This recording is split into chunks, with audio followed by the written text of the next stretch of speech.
848-9222. Please, he's very deaf, so yell as loud as you can, almost to the point where you're screaming. But you've got to also figure out how your connections are. Okay, Kid Rock, okay. One time did an album, yeah, and he said it was too brief underwear, briefs. Oh, okay. You know, deep dive, deep blue, Chat GPT can't figure this thing out. Nobody can figure this out. And anyway, as I was saying, some of the imponderables. If you're going to design something, if you're going to design a undergarment, okay, I don't want to be too specific here. And if it is going to basically be worn under your clothing, let's face it, what is the purpose of it? Be honest. What's the purpose? Okay, it's damage control. No matter what you want to say, it's not about anything else but basically adding as kind of like the last line of defense between you and the world. Okay, because there's this thing called gravity, and everything that's worthy of some of the best parts of your body, of course, have spouts. Your nose, different things. So gravity. So you put this device on there. So if I were designing, I'm saying, listen, I want to set the trend here. I don't think they should be white. I think we should start the industry right now. How is black? Is that an expensive thing? Who came up with white? Which of course is done by the companies. So you have to buy more of them. See? They're saying, I think you should really get a new pair. Well, I'm just saying, look at this one. Oh, you're right. And what do you do with it? I don't know about you, but my mother said, we never throw anything away. It becomes a rag. You want to polish something? So I'm saying, yeah, but look what I'm polishing with. It's already stained. It's like, okay, well, you got a point there. So I don't think we ever had a rag. We never bought like a rag. It was always like underwear from, companies that don't. And then there were people like, when I say to you underwear, what's the one that comes to your mind? Come on. Tidy Whitey Fruit of the Loom. Fruit of the Loom. Fruit of the Loom. Fruit of the Loom. And once it ripped, it became a rag. Okay, right. Once there was a hole in it became a rag. Right. Then came Fruit of the Loom. Jockey shorts became one of those. What is the name of this? There is a term for this.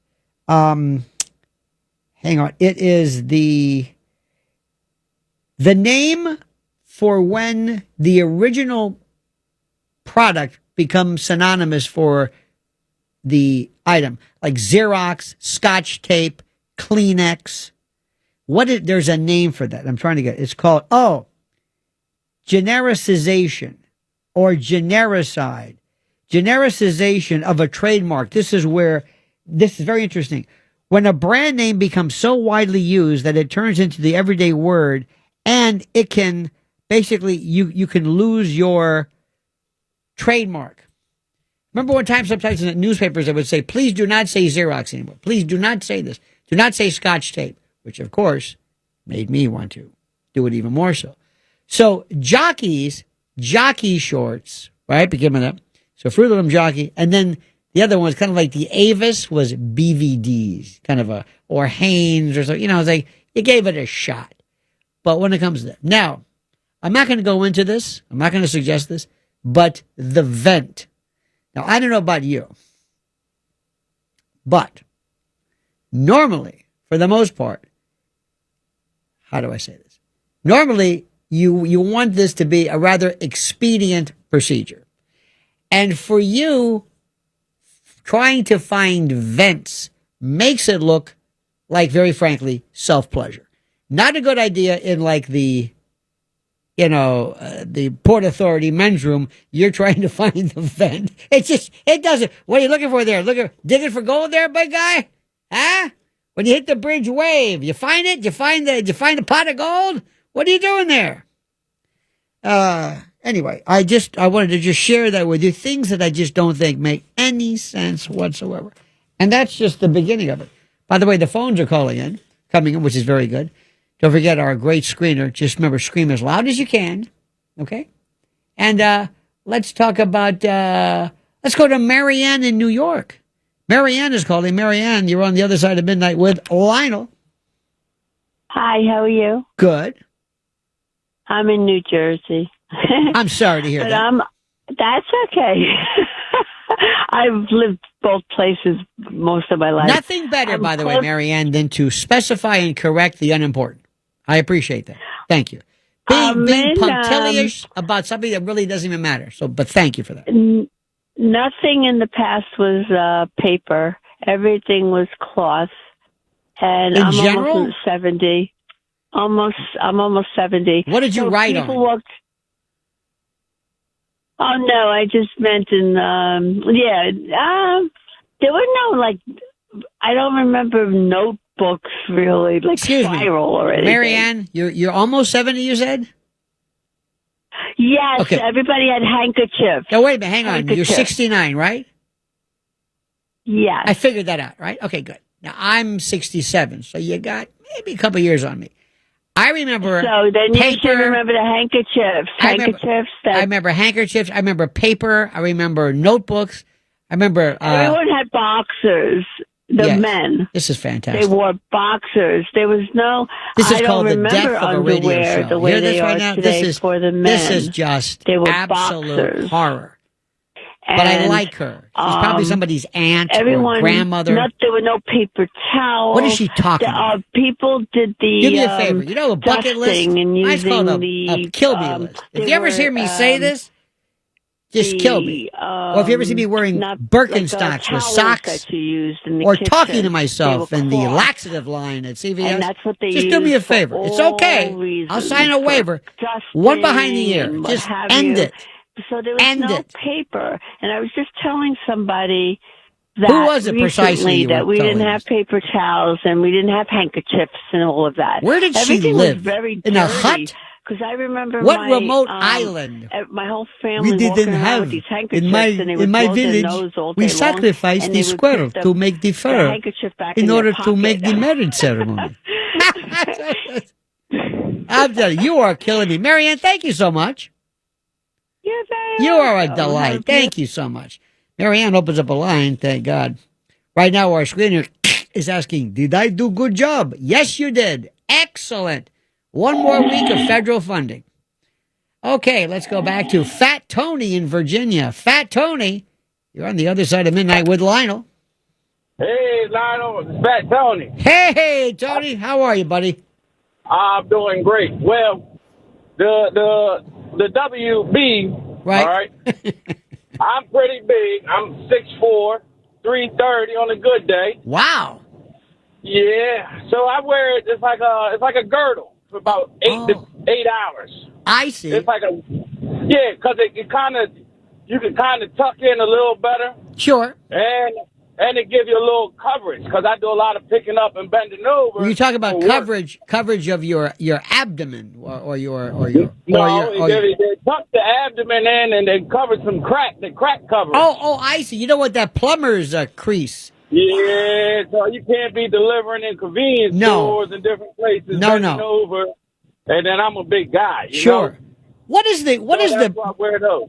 What is the most inconvenient thing about being a big guy? What are some of the things that you have a hard time with that most people who aren't big would not understand? Driving cars. Really?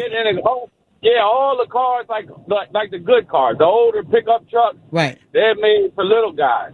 You know, and then the driving, shoes, shopping. You can't find a belt. It's hard to find a belt. What is your belt size? Well, I need like about a 44, 48. Oh, that's not but okay. I gotta get they don't really make them. What about your shoe size? What is that like? I wear 16. Wait a minute. What about the width? 16 like double, or like a W, a double E? Yeah, I wear 16 double wide. A 16. Yeah. Wow, you are like Bob Lanier, Bob McAdoo, who was the guy in the NBA with the largest foot? I think it's like Bob Lanier or somebody. It's like a 28, some ridiculous number. When I go to the stores, a lot of little Arab guys say, "Oh," they call me, I don't know, one of their superhero names. I forget. Bahubali. They say, "Oh, the Bahubali, the great Bah." I don't know if it's a curse word or not. You want to watch out on that. They call me the Bahubali. You know, it's funny, Fat Tony. You are such a delight. I haven't heard Arab in a long time. You know what? I'm going to call up. I've got some connections. I'm going to have President Trump consider you for a cabinet position or maybe a Middle East emissary. I think you'd be fabulous. They would love me. I think they would love me. I think, you know why? I'll tell you why. Because you come across as sincere and in a nice way, harmless, meaning you spread love. There is not a mean bone in your body. You're just a good egg. I say loving all the time. But there is one thing that really bothers me. If I can say this real quick. Sure. Okay. A lot of famous chicken places, they say they give wings, but they're giving portions. Now, that's a big problem. Instead of giving wings, they give what? They give portions. What does that mean, sir? So to say, 25 wings. Watching the football, 25 wings. And they really bring you 12, and they don't even give you the little piece. They take one wing and turn it into two. Ah. How dare you? So they prefab or they cut ice. That's a problem, ain't it? You know, there's something wrong with that. I also, when it comes to chicken, I want you to do me a favor. On YouTube, there are Japanese, I think it's Japanese, I believe Japanese chefs who can take a chicken and make 8,000 different pieces out of it. They will take things, and not just the oyster or anything like that, but find this. He will find meat in parts you have and put it on a skewer, and it's top dollar. Now, most of us think, wait a minute, this is chicken. It comes in basically 8 pieces or whatever it is. Anything after that, you're just butchering this. Why is something which is so considered is so delicious? What is it about dare I say, the yard bird, which is what we called it? What is it about it? It is still, and by the way, it is so filled with hormones. You should not be able to find a chicken that weighs 8 pounds. Sorry. It's filled with all kinds of recombinant DNA and all kinds of problems. But what is the secret? Why do you think, I think that's the American dish, if you will. I agree.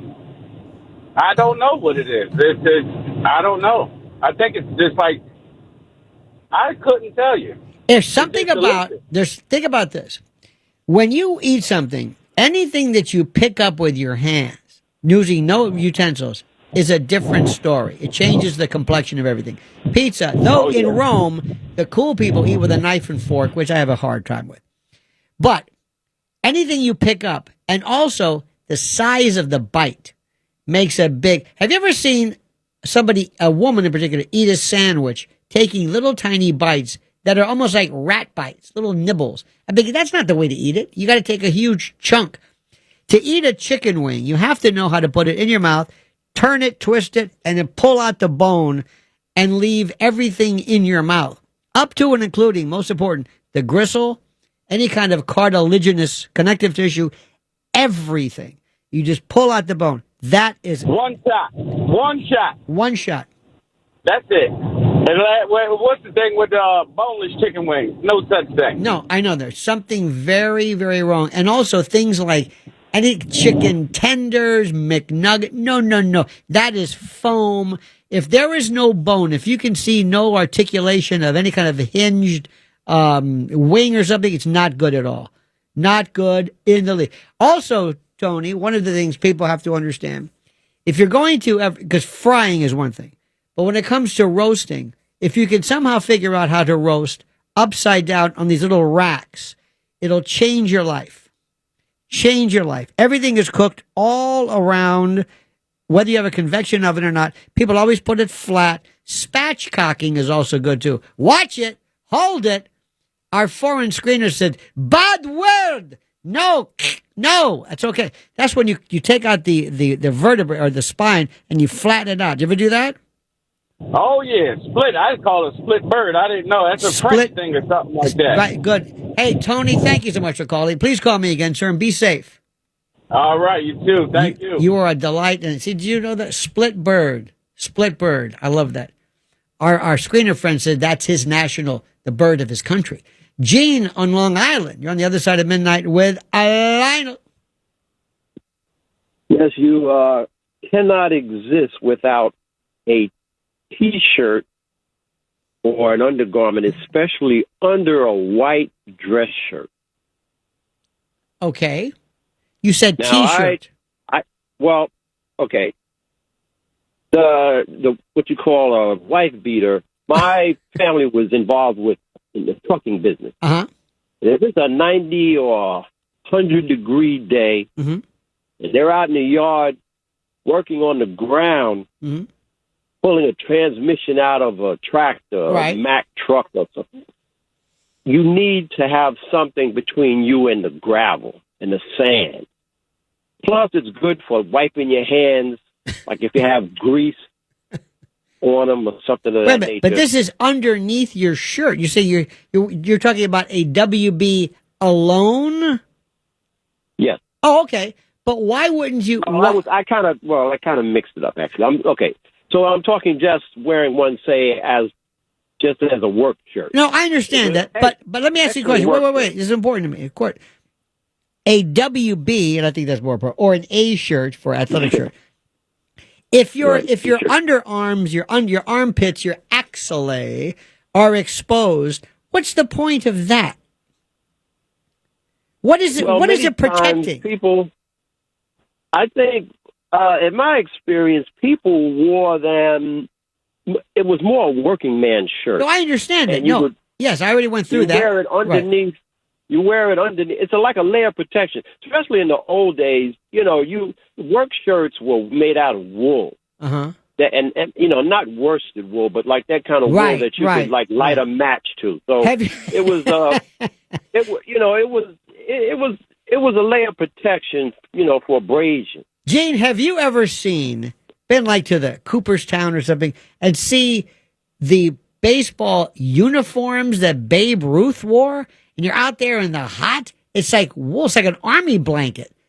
But it's I have been worst. to Cooperstown, but I didn't make it I didn't go to the museum. You went to the place that's only known for the Baseball Hall of Fame. With all due respect to Cooperstown, wonderful place, but it's like Canton, I think, is the NFL. Cooperstown is only known for one thing, and I'm sorry, is the museum. And you didn't go to it? I did not. Okay. I was there. My son was playing basketball, so we were there for we were there for a tournament. Okay, now you just made that up, didn't you? Because you realize the ignominy and the shame that you feel. And I don't blame you. That's why. That's why I was there. That's your story, and you're sticking to it. Now, okay. Now the shirt thing. I wear. Well, like say, if I wear a suit, yeah, I like white suits. Okay. I've been white suits. What do you wear? Good humor man. What are you? A white shirt. Oh, sure. Okay. White shirt under a suit. Tom I've been Wolfe pressing off. Yeah. Right. I've been pressing shirts off with iron in my own shirt since I was in high school. Because when I was in high school, we wore suits and shirts and ties. Really? And then, but I still like now. When I press off my T-shirts and hang them up on a hanger. Wait a minute. Let me stop for a second. I don't like to wear a Stop for a wrinkled second. T-shirt Stop for a second. under my shirt. Stop for a second. You press your T-shirts and put them on hangers. You know what you call that, right? It's a bad word. I'm not going to say it, but you know what you call that. A press T-shirt. No, a person who presses their T-shirt. There's a terrible street term for that, and I'm not going to say it, but I think you know what it is. Which is great. It's a free country. Difference. If you take a shirt out, if you wash a shirt, like say you wash your clothes, and you take a T-shirt, a traditional white T-shirt, and you either hang it up or you look at it. First of all, in an unpressed state, it's about a quarter of the size. Can you believe this man is actually saying this? Then when you can you believe this? Because pressing a T-shirt. When you press it, did you ever know anybody? If your son, if you said, Jerry, what are you doing? My name's not Jerry, Dad, but I'm pressing my T-shirt. I said, we're calling a doctor. Or the thought that I have a wrinkled shirt underneath a press shirt. There's medication available for this. Now, here's a question I have. If you put a T-shirt on a hanger, you will see the hanger will stretch out the T-shirt. So you need either those fluffy kind of inflatable hangers or something that does not have a a hard frame to it, and that means you have completely lost your mind. I don't want to do any wool. I get my hangers when I go to the cleaners. I ask them for hangers. I hang them on wire hangers. There's another thing. There's a very unique use for a T-shirt that's really sideways, which is when you go scuba diving. Mm-hmm. If you wear a T-shirt scuba diving, it acts as a mini wetsuit and it keeps you warm. Ah, now that makes sense. Now, would you please explain to me the WB underneath a white shirt? What's the point? Well, that I don't wear them really that much. Because you know why? Because even you can't put a WB on a hanger or iron a WB. They don't. I don't. I mean, I like T-shirts. I understand. And, I've never thought. You also have the V-neck T-shirt now. I hate now those. You have to go. Hate those, because what you're doing is you're trying to tell somebody, hey, look, I'm cool. I'm an Italian from Europe. I don't wear a T-shirt. I can see your T-shirt. No, that's a V. I can see that. No. But let me tell you what happens. What happens many times is people. Did you ever think there are some we could talk this much about T-shirts? Seriously, that should wear a T-shirt. Do me a favor. Hey, call the sales department. Make sure they run this as a promo. Or we'll get one of those weird memos from the program director that nobody can understand. Come out and put on a white shirt over, just on with nothing underneath, and then you see like fields of wheat underneath the shirt. Yes, because you see hair all under the shirt. If he happens to take his suit jacket off, fields of wheat. Wasn't that a Sting song? Or Fields of Glory. Hey, listen, Gene, thank you so much. You have been absolutely beyond fascinating, sir. I thank you. Appreciate it. Thank you, sir. I never, ever, ever, ever, ever would have thought something like this was this interesting. Seriously. Joe in Rockland, you're on the other side of midnight with Lionel. Yeah, I wanted to mention, I agree with the last guy. If you wear a white shirt, a wife beater T-shirt, makes the white shirt that may be translucent much whiter. You don't want to show black hair in the middle of the white T-shirt. Okay. Also, I think that could be a lesson for a lot of ladies too, which is another story. Yes, I think so too. Also, BVDs. You left out BVDs. I associate them with jockey shorts. No, I mentioned BVDs. I mentioned BVDs, Hanes. No, you Fruit of the Loom. Okay. No, BVDs were the lesser. They're like the Avis, compared to Hertz. They were really? They were down. I thought they were better than Fruit of the Loom. Much higher quality. But the Fruit of the Loom, though, remember that? Remember when they had the actual animated fruit, the grapes and the apple? Yes. And it became a part of our culture. So you think that the apples are somehow associated with yes. Okay. Thank you. I think there was a testicular reference. I think there was a gonadal reference. Absolutely. Now, in some cases, the grapes are especially in this kind of trans world that we live in, the grapes, not an apple, but grapes. Do you ever go to a foreign beach and see old men looks like they're smuggling grapes, which is a whole other story altogether. Let's go to Dan in South Carolina. Dan, you're on the other side of midnight with Lionel. Lionel, you just totally changed my attitude for eating grapes. But thank you. Hey, or I wanted smuggling to tell them. you, or smuggling them. I would never want to get caught smuggling. No, grapes. sir. The ultimate iconic figure of the wife beater T-shirt in contemporary movies. Do you remember the Woody Harrelson movie called Natural Born Killer? Yes, that was about with Gary Juliette Lewis and the cameo that Rodney Dangerfield did as Juliette Lewis's father, a snarling, angry, swearing old man in a wife beater T-shirt. Do you remember that? Yes. That is I think the picture of the wife beater T-shirt. Other than that, I've never seen one that was less entertaining. Stanley Kowalski was the first one. Absolutely, Stanley Kowalski. Absolutely, quite something. Do you remember the inspiration for Natural Born Killer? If you want to go back, one of the first. A really interesting story. I remember reading this as a kid. It was Charlie Starkweather and Carol Ann Fugate. these were the inspirations. This was the teenage right. couple who went on a killing spree across Nebraska and Wyoming, Yeah. 1957 to 58, murdering 11 people, and he was the embodiment of James Dean. And he went with a cigarette, went to the chair. Carol Ann Fugate, I think she was barely a teenager, and they wreaked havoc, killed her parents. It's a fascinating story at a time when those particular stories they weren't that frequent. Today we won't even blink an eye. It's like, oh yeah, no big deal. The other thing about that movie that freaked me out was the very drugged up high scene where they were walking through the field of rattlesnakes. Oh my God. I don't think I could get that high, Lionel.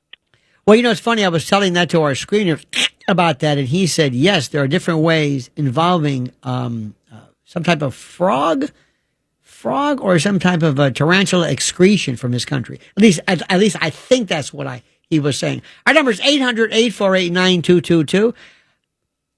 The phones tonight are so. It is not Sir Cease. Our Frank, who's answering the phone, said, so many. I said, yes, indeed. Our number is 800-848-9222. We're talking about this. This is Ventilation Friday. And what you are hearing right now is something you will never hear for a very long time, and for good reason. That is incredible. That, of course, is from Poverty Recording Records artist, our good friend, Mr. Matt Blaze, in his third album, Make Way for Mr. Nobody, available at Sam Goody and Tower Records. Let's go to Pete. No, excuse me, made a mistake there. Let's go to a Father Joseph. Father Joseph, you're on the other side of midnight with Lionel. Hey, Lionel, how you doing tonight? Good, sir. I noticed you mentioned Canton, Ohio. That's correct, sir. That's my hometown. I did not know that. The NFL Hall of Fame, correct? That's right. Remember the great John Facenda? The voice of God, Lambeau Field, Frozen Tundra. Remember that on Sundays, the NFL films, John Facenda. Those are great days. In any event, talk to me, sir. I don't remember that. By the way, how was your mung? How was your disease last time you were succumbed to some type of weird paranormal problem, which I think was. Well, I'm doing better. Good. Not totally over it though. Hangs on a long time. Why don't you pray it away? Just saying. Just a thought. Doesn't work that way. Aha! I love the way you guys always have an excuse. Well, that's not. See, God can do miracles, but not upper respiratory infections. Parting seas, no sweat. Raising Lazarus, not a problem. But getting rid of some postnasal drip, no can do. What do you think I am, God? Wow. I'm surprised that you even remember that. You must really think about me. Well, of course, but people do. Anyway, what is on your mind, sir? Well, I was just surprised that you mentioned Canton. A lot of people don't know that the Hall of Fame is your football Hall of Fame. Let me tell you something. If you have lived as long as you have, and if that really surprises you, you have lived a charmed life. If that's one of the things that really shocks you and knocks you off your pedestal of complacency, you are one lucky man, sir. That is all I will say.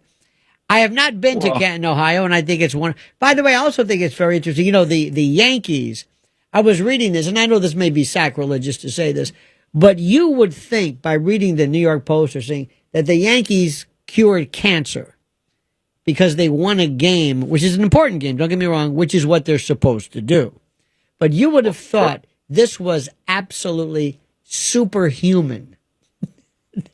I mean, I'm not a huge sports fan. I'm happy. I'm not a sports fan, but I look at it, and you, of course, for those, you are in your particular Eastern Orthodox, you are called the Grand Poobah. I believe most people don't know this. You have a pointed hat with moons on it and a wand. And when you begin your church ceremonies, you will stand at the altar, turn the lights off and on, and do woo. Most people don't know that. But I look at some of the stuff that people do with religion the same way people do with sports. sometimes they find them to be indistinguishable. You know, our typical Sunday service is about 2 hours, which is kind of long for hours. some people. Yes. Now, please make sure people do sit down, right? We have chairs for the people No, that no. are. I went to an Armenian wedding one time. We never sat down. It's just the whole time. I said, "What are these pews for? What are we doing? I'm a retired Catholic. We got to sit down." And these old people are saying, "No, I got to sit down." It's like they never sat down. Anyway, I'm sorry, sir. Go ahead. Well, and no, we do have chairs for people that need to sit, but the typical posture for worship is standing. Well, maybe speak for yourself, sir. So it's about 2 hours. People will say, "Oh, Father, it's so long," and yet, they'll go to a ball game. Oh, I know. Yeah, you're right. I know. No. Have you ever had anybody from your congregation yell, "Get to the point"? No, not yet. Okay, okay. Or says who? just thinking. Have you ever looked out in your congregation and people are nodding off? That's the worst. I have seen that, yes. Yes. And what time is your congregation? What time do you start? We start at 9:30. Okay, that's not too early. Do you do the whole communion bit as well? Yes. And do you have prohibitions against people eating, or they can? Typically, you start fasting at midnight. Oh, yeah, nobody does that. I got news for you, Padre. You are whistling Dixie if you think Catholics don't fast. Come on, man. Well, we're not Catholic. We're Eastern Orthodox. Well, okay, Well, I'm a Catholic with a lowercase c. Catholics don't do that, and they don't come. They won't talk a good thing. That's like the meat on Friday, or hey, what are you giving up for Lent? Nobody gives up anything for Lent. I mean, we just remember the missions. You know what, Father? I'm sorry. There's the music. All the best to you, my friend. Please get better. Okay, thanks, Lionel. And also think about this: animal sacrifice. Don't poo-poo it. Give it a shot. There's a reason why it's so popular. You told me that. Our guest screener today, who's taking your calls. More coming up on the Lionel Show on the other side of midnight. Ventilation Friday. What used to be called Open Phones Friday, which means I don't give a damn what you call. What you want to talk about is Friday, and any semblance of order completely confounds me. Our guest screener today is a very nice young man named that, which is the way he pronounces his name in his culture. I don't know what it means exactly or how you spell it. But he came in to me and he pointed something. There was an actual headline on Fox News that says moron. Maybe I'm right.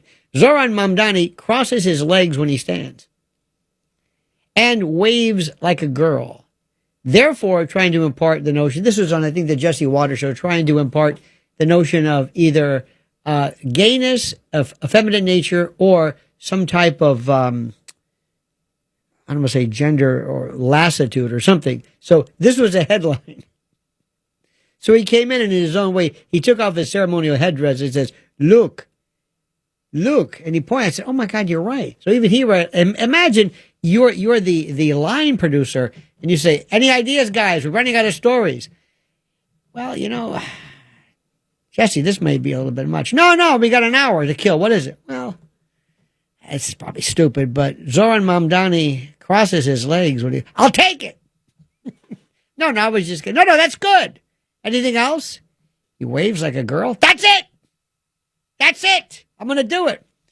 Now, who can we get to really flesh this out? I like when people say flush things out. No, you flesh it out. It's like I'm going to hone in on something. No, you're going to home in on something. Who can we get to talk about something? We'll get Tommy Lahren. There you go. They did a segment on how he stands.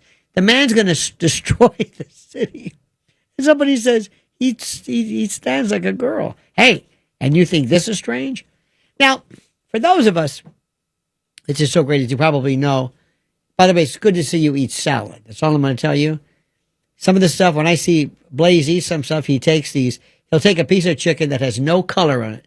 None. It's like, I think it's been blanched. I think he picks it up at a Wawa. Either that or don't know, a Sunoco somewhere on the turnpike.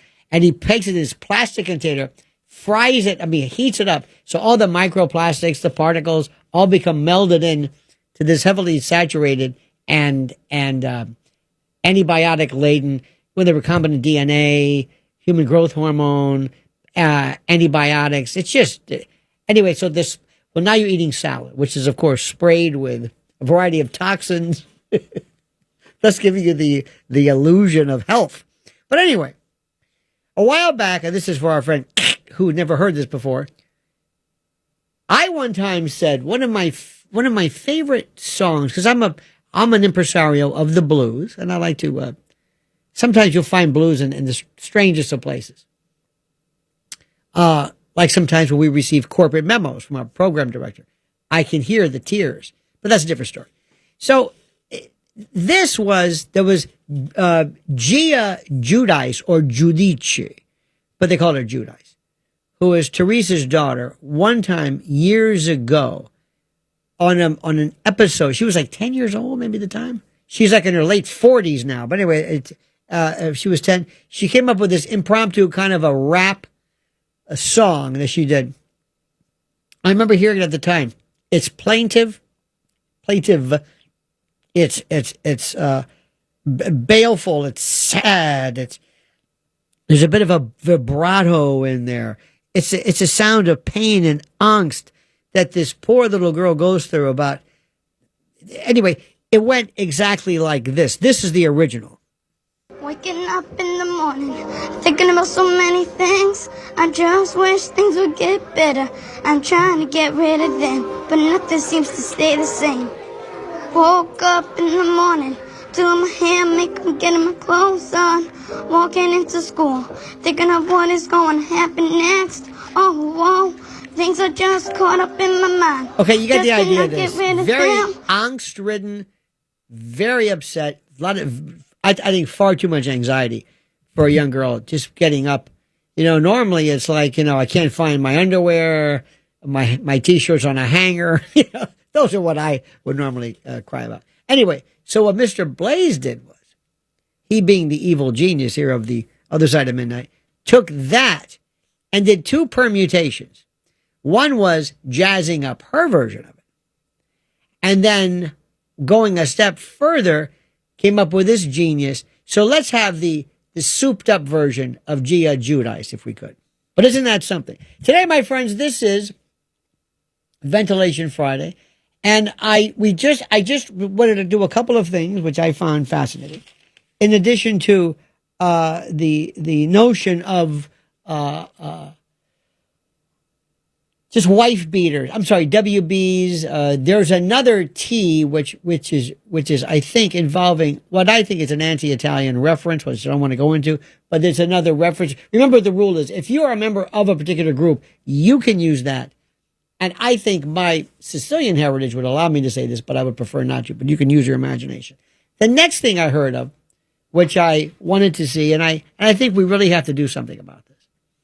It's the year 2025, and I want to say once and for all that if you are an American and you confuse the word axe with ask, I can deport you to a country of my choosing. It's a new executive order. I have officially had it. The words are not even remotely similar. I guess maybe an inversion of it.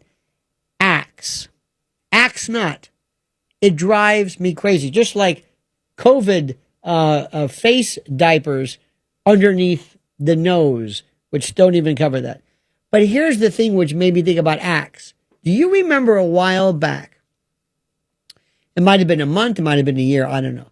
But every adolescent young man would drench themselves in Axe spray. It was the deodorant or a cologne or something. But all of a sudden, you'd go to CVS or Walgreens or something, and you would see entire sections of every conceivable scent of Axe. It's AXE, this. And every adolescent I knew would drench himself in Axe. Do you remember that? Do you remember Axe cologne? And it just stopped. It just stopped. Like it felt, that became the Billy beer. I remember we kept a 6-pack of Billy beer. I don't know where it is now, from Billy Carter. And I think Axe cologne with the original receipt. You're going to go to Pawn Stars one day and say, is that what I think it is? Yes, it is. This is an original unopened Axe cologne with the receipt. And it just stopped. It was this thing. And it made me think of colognes. Do you remember when you were a kid and your father was normally the first person who actually used aftershave? And it was Menon Skin Bracer, Aqua Velva, Old Spice. And the first time I insisted on shaving, I thought shaving would be this great thing. Like, wow, I'm shaving. And my father said, you're going to hate this. And I said, no, I'm not. And he says, no, you're going to hate this.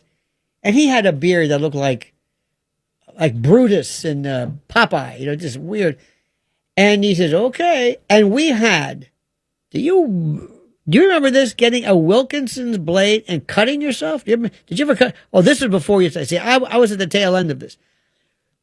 Men, do you remember having the blade? You opened it up and these two little levers like Bombay doors would open up.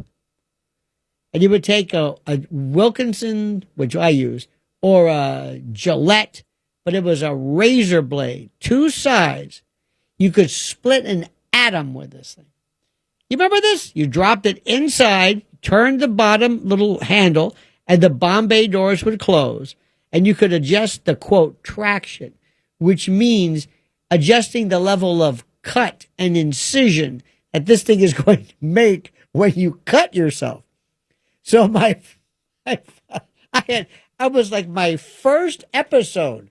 My father was watching me like, okay, now be careful. What do you mean be careful? He's handing me these double blades. You want it? And there was no safety. You get these track 2 things. You can do it upside down, sideways, close your eyes. You couldn't cut yourself if you had to. If you put it this way, if this was the only way to inflict suicide or self-harm, it would never happen again.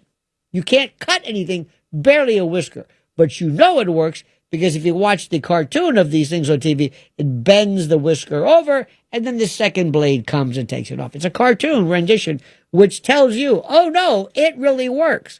So anyway, so I lather up with whatever this cream is, which doesn't do anything because you really should soak your, and even it wasn't that much of a beard, but anyway.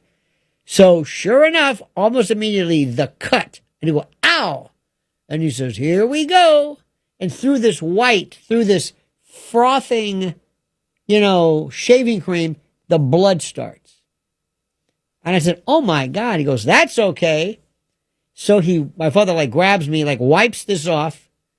He says, try a little bit of aftershave lotion. That may help. Now I had no idea. I didn't understand aftershave alcohol. I didn't know what it was. I thought it was a scent. I thought it was it's like an emollient.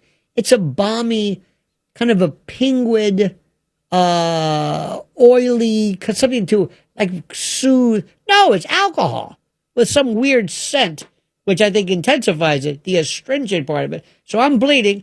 He puts it on. I yell, ah! I said, well, that's what it's supposed to do. You didn't tell me about that. Well, what did you think it was? So then he says, wait a minute, I've got something for you.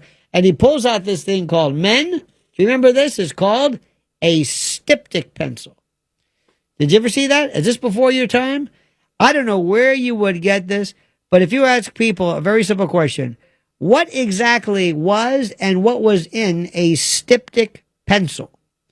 And every man had this in his DOP kit or whatever it was. It's called a tick pen. And basically it was, excuse me.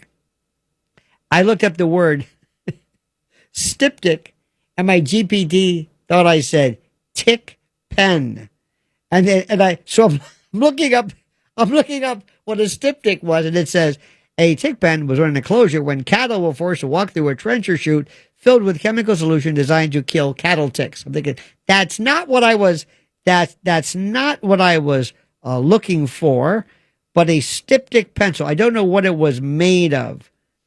Hang on, I've got it. This is something that I've never really thought about until this very moment. Is it styptic with styptic? STY? I don't know. Pencil. Okay, try this. Let's see what it says. Let's see what this is. A styptic pencil. Ah, yes. It's made of white, chalky stick made of a compound called aluminum sulfate, sometimes called aluminum potassium sulfate or alum. Okay, so then I'm bleeding, blood's pouring through. He throws, I don't know, skin bracer on me. Ah! Then he goes for this thing. What's that? It's a styptic pencil. Just make it stop. So he takes it, doesn't even wet the end of it. The blood will do that. And he sticks it into this hole. Now, this aluminum sulfate takes the intensification of the pain from the skin bracer, multiplies it by 5, and you get this nonsense. By the way, this is the other side of midnight with Lionel. Nobody thought of coming up with the dual blade until, I don't know when that came.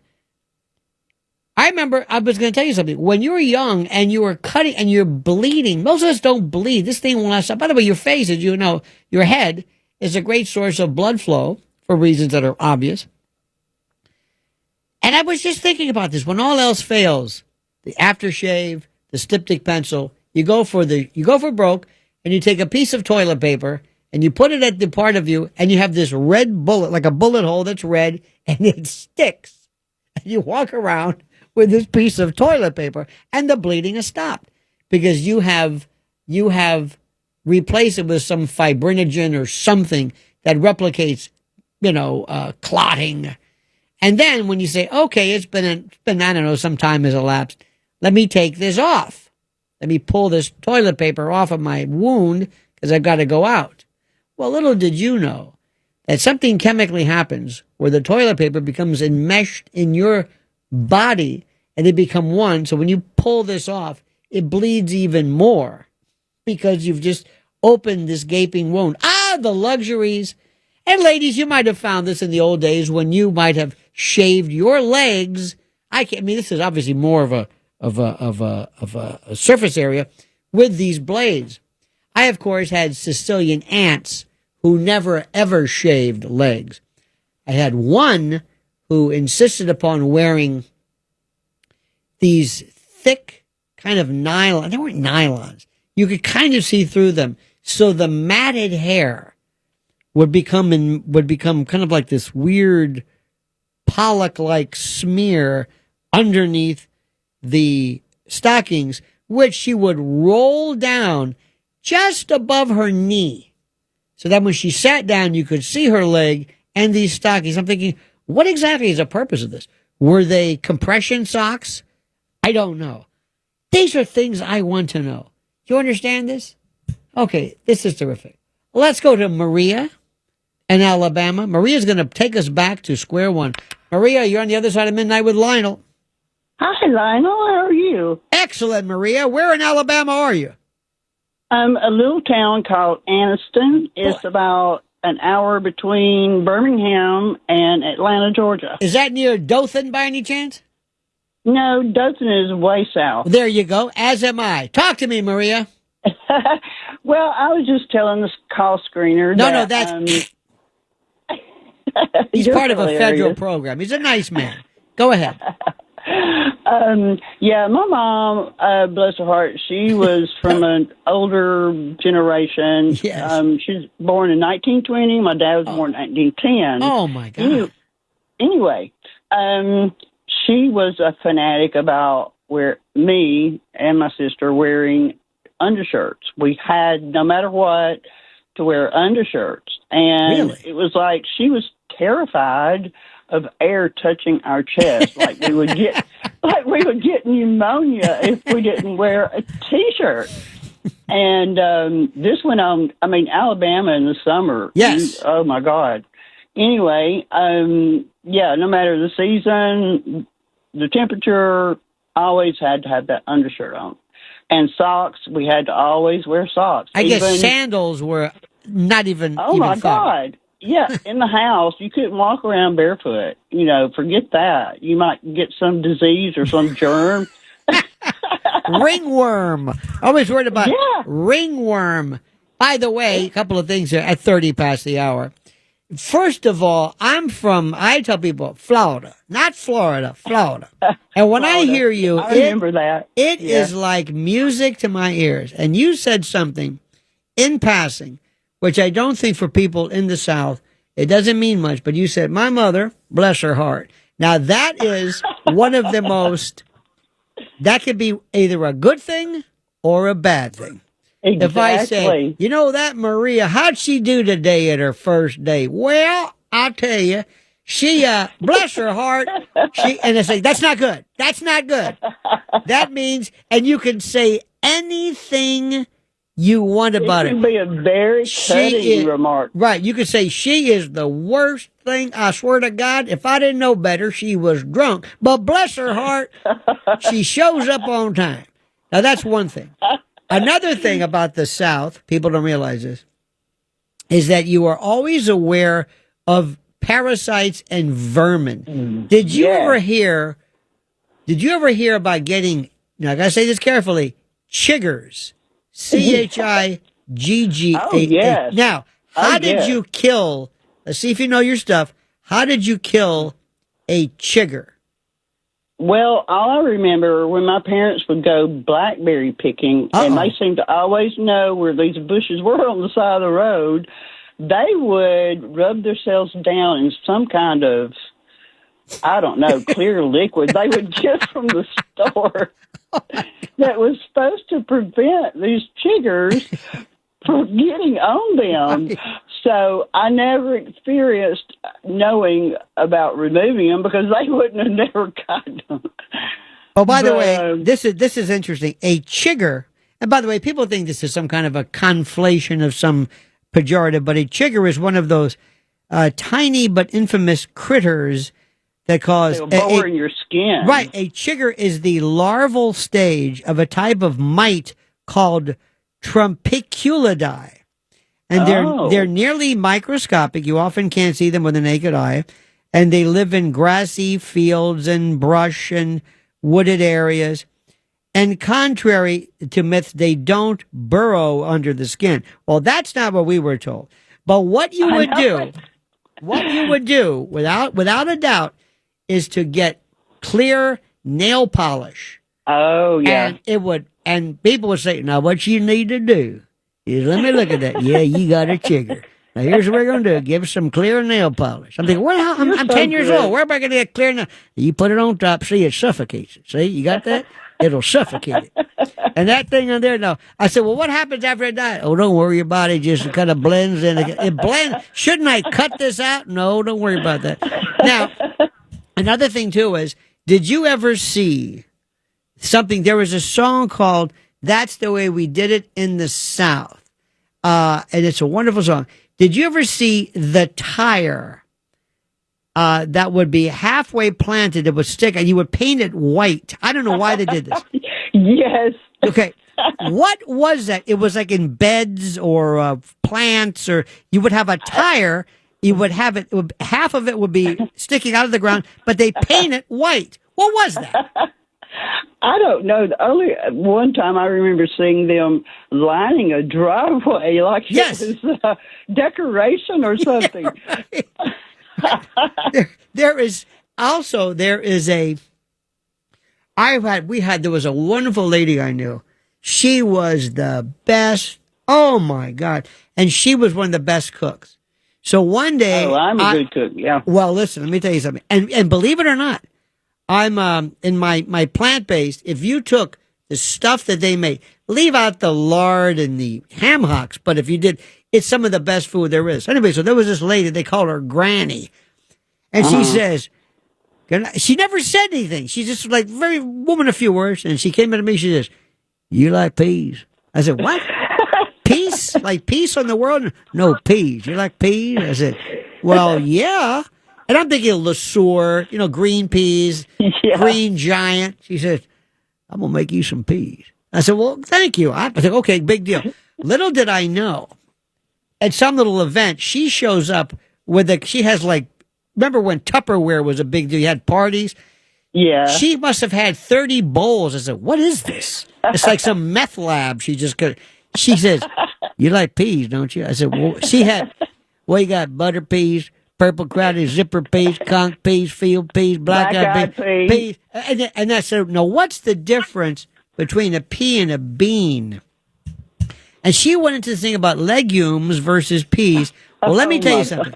When you're in the South and you look for field peas, because field peas, conch peas, Hoppin' Johns, sugar crowder, black-eyed. You know, on New Year's you have to have black-eyed peas and turnips. Exactly. Great. Yeah. I loved this. There was, I'm telling you, there is something, and I miss that sound. I miss that. Do you remember when Hee Haw during the 60s? America loved Southern. Hee Haw, Beverly Hillbillies, Andy Griffith. Well, Hee Haw was later, but it was this. We loved this Southern affectation. Remember Ma and Pa Kettle? I remember as a kid. Marjorie Main. Yes. I loved it. America. It was never derisive. They admired it. And when I was a kid, I knew this. I had a sense of humor, and it was Ma and Pa Kettle. And one day he goes, "Hey, Paul, what? The shed's on fire." All right. He says, "Well, won't you gonna do anything about it?" And he says, "Yeah, praying for rain." And I howled at that. I thought it was the funniest thing I've ever seen in my life. And I missed that. I'm telling you, I'm here in New York now. You don't hear that. There was a Southern. Yeah, my daughter moved to close to Fort Myers and Cape Coral. And she's been down there a long time now. Anyway, she was kind of embarrassed about sounding so Southern because she has a heavy drawl like I do. And I love it. Oh, no. Well, people started, I guess I could still tell, she tried to cover it up. And but when people started saying, "Oh, I love to hear you talk. Please keep talking." She's a hairdresser on top of that. So she's around a lot of people every day. So now she loves that. Has the Southern drawl. Well, put it this way. If you're going to get bad news from a doctor, and somebody comes in, you've got lichen planus. Oh my God. Is that the way? Excuse me, can you give me the Southern doctor? Now sit down here. I'm going to tell you something now. I don't want you to worry. But I'm going to tell you something. We got some news for you here. I wouldn't be planning that trip to Europe. I'm just saying. Bless her heart. I'm just saying, yeah. I'm just saying. But, it's pert near, up. And there's this wonderful, how do I say this? But kind of I had people that I loved. And again, Florida, it's very, very, really serious in the middle. And one guy said one time, he says, "I want you boys to be careful." I've told this a million times. This is before all this trans business. I said, "What is it, Jerry?" He goes, "Now I understand you're going to be going to that carnival, right? Yeah, listen, I want you to know something. Be careful. Watch out those guys who work them concessions. They travel. And a lot of times they don't know where these people are from. They got criminal records, and they're going to... So you boys be careful." I remember that being told to me. Well, hang on a second. You better be careful. There's one thing you got to worry about. What is it? Morphodites. I said, "What?" "They're morphodites." I said, "What the hell's a morphodite?" "You know what I'm talking about." I said, "No, I mean hermaphrodite? No, morphodites. Now be careful. Don't talk to them. They'll come up to you with that weird, got that droopy eye, and they got the maroon rag in their back. Yeah, remember, morphodites." So anyway, I've always thought to myself, dear God. I remember hearing that word myself. Yes. Oh I don't know what it is, but it's like something, you got cis strands. Hell, that means nothing. We got morphodites. What's that? Beats the hell out of me.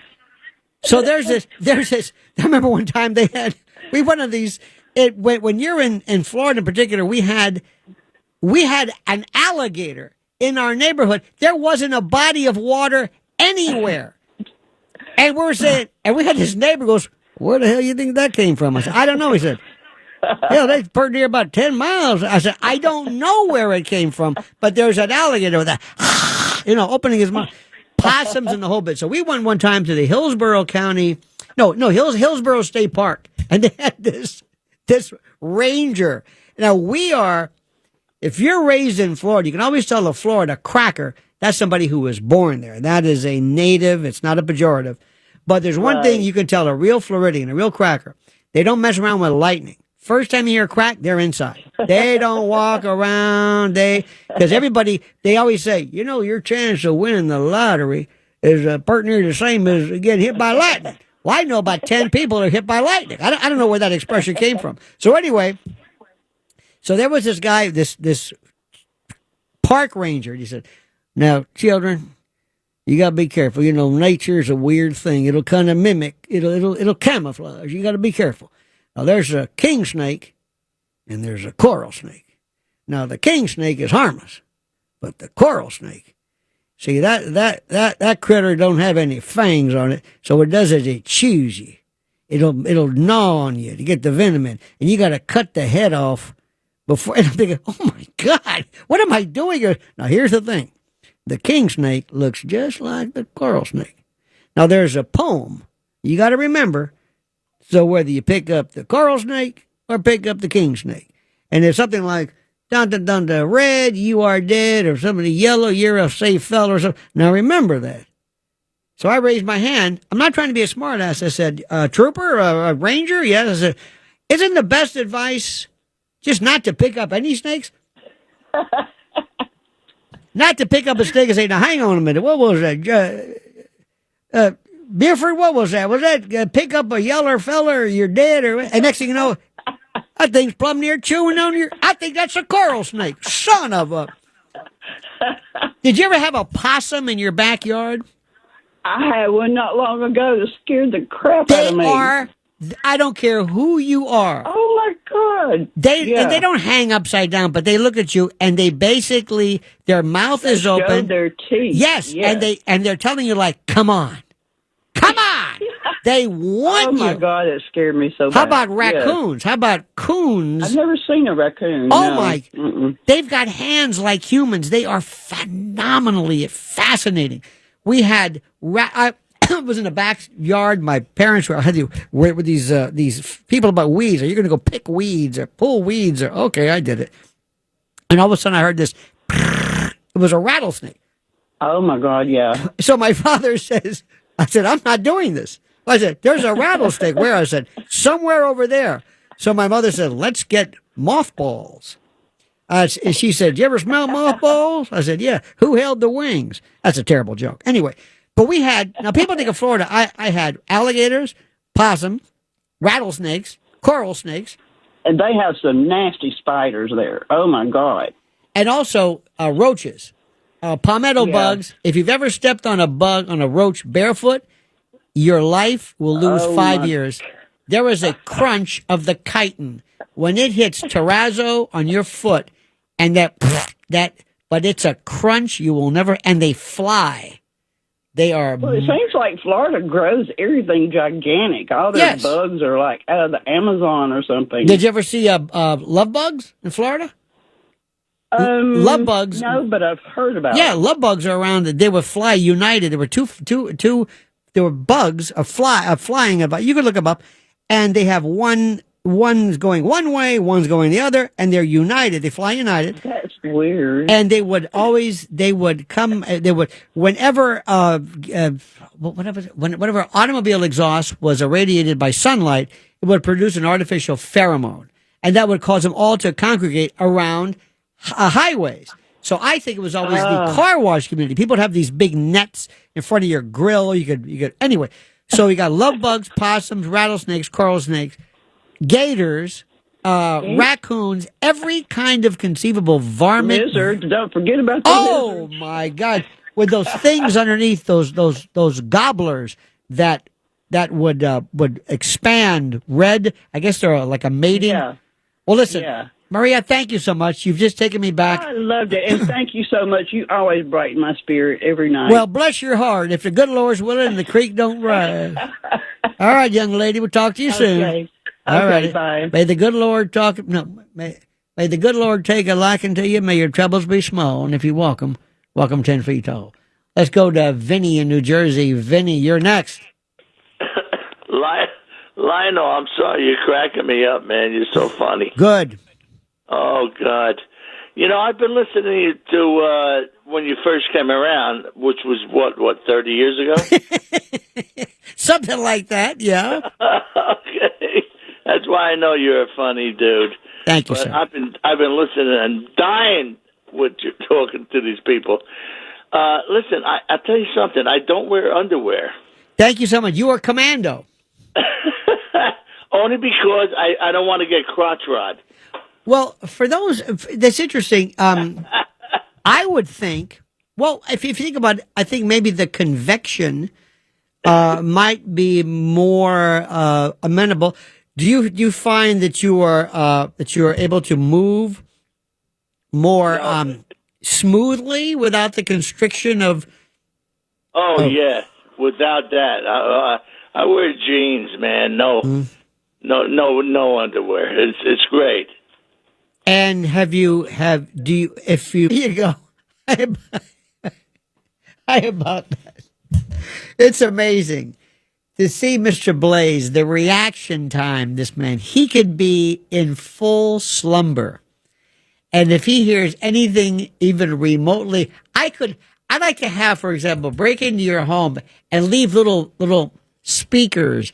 And in the middle of the night, just say something. All of a sudden you'll wake up and they'll try to push some button in the middle of nowhere. Yes. Our number 800-848-9222, 800-848-9222.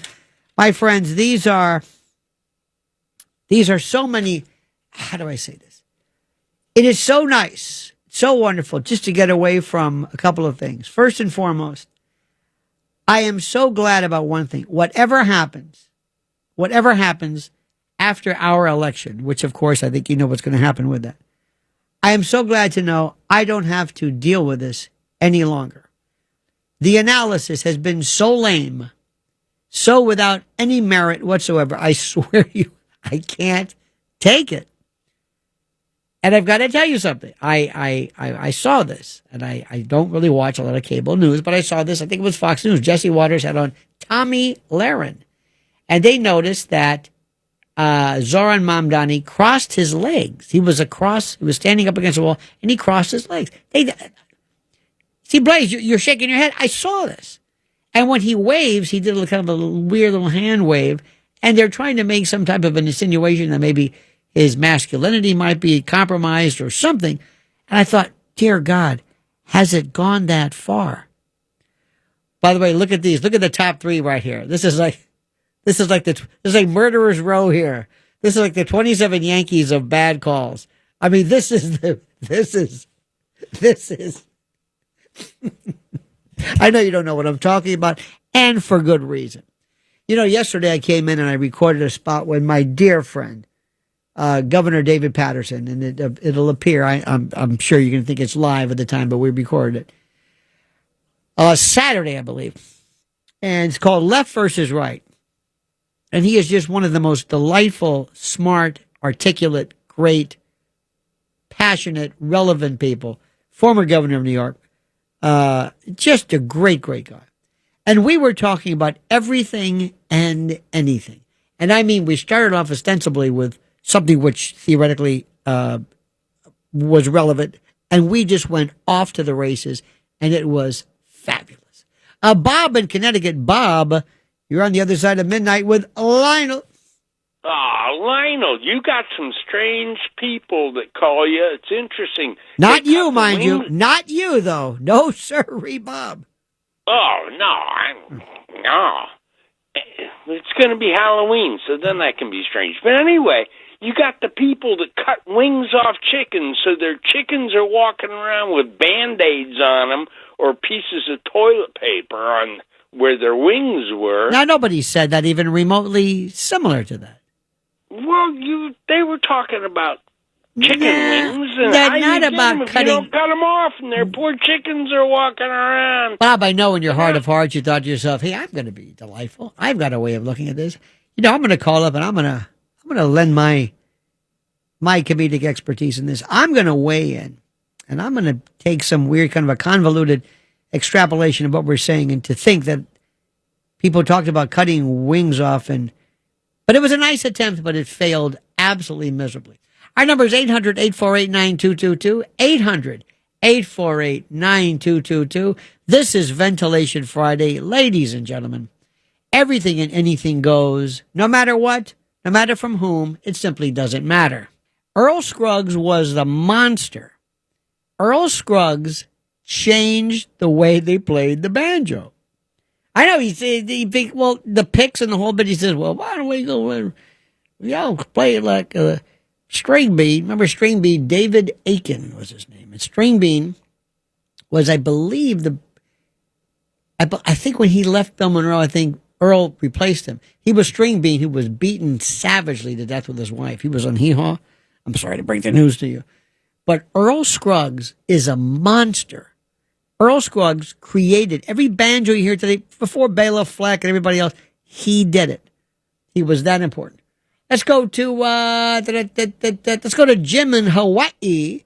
You're on the other side of midnight with Lionel. Howdy, Lionel. This isn't Jim. This is Chester. All righty. Fair enough. Hear me? Yes, sir. We're on vacation here. Just wanted to tell you, we've been listening to you for 30 years as well. You must be tired. New York, I remember. Oh, man, we love you so much. I just want to give you the top three. We don't wear underwear here because we're old, and so we wear jeans, too. Everybody wears shorts over here, but I can't wear shorts because I'm too old. What does that mean? Why can't you wear shorts? Because, when you get over 75, it looks kind of funny.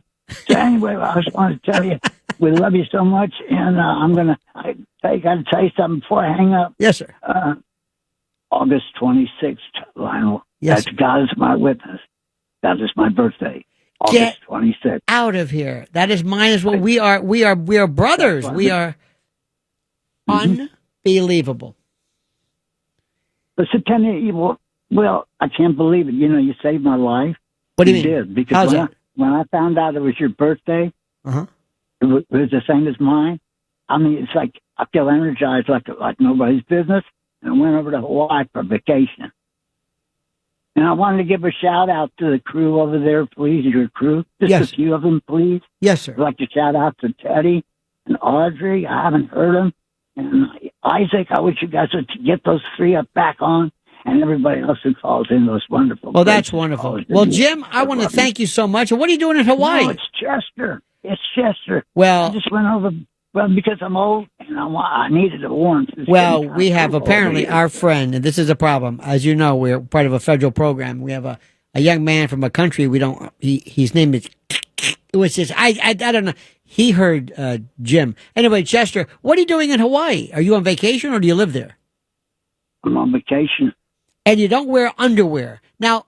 I couldn't. Everybody wears shorts, but I wear jeans. Right. Okay, I understand that. Last caller. Is there a particular reason why underwear is a problem? Well, and you can be an adult. Go ahead. You clean it up. Go ahead. Tell us. Well, when you're old, I mean, it's kind of like it looks kind of funny. And sure. Also, I got a limp, and I got one leg shorter than the other due to a real bad accident, motorcycle accident. Really? So I don't. Yeah, that's why I just wear jeans, and I'm fine with that.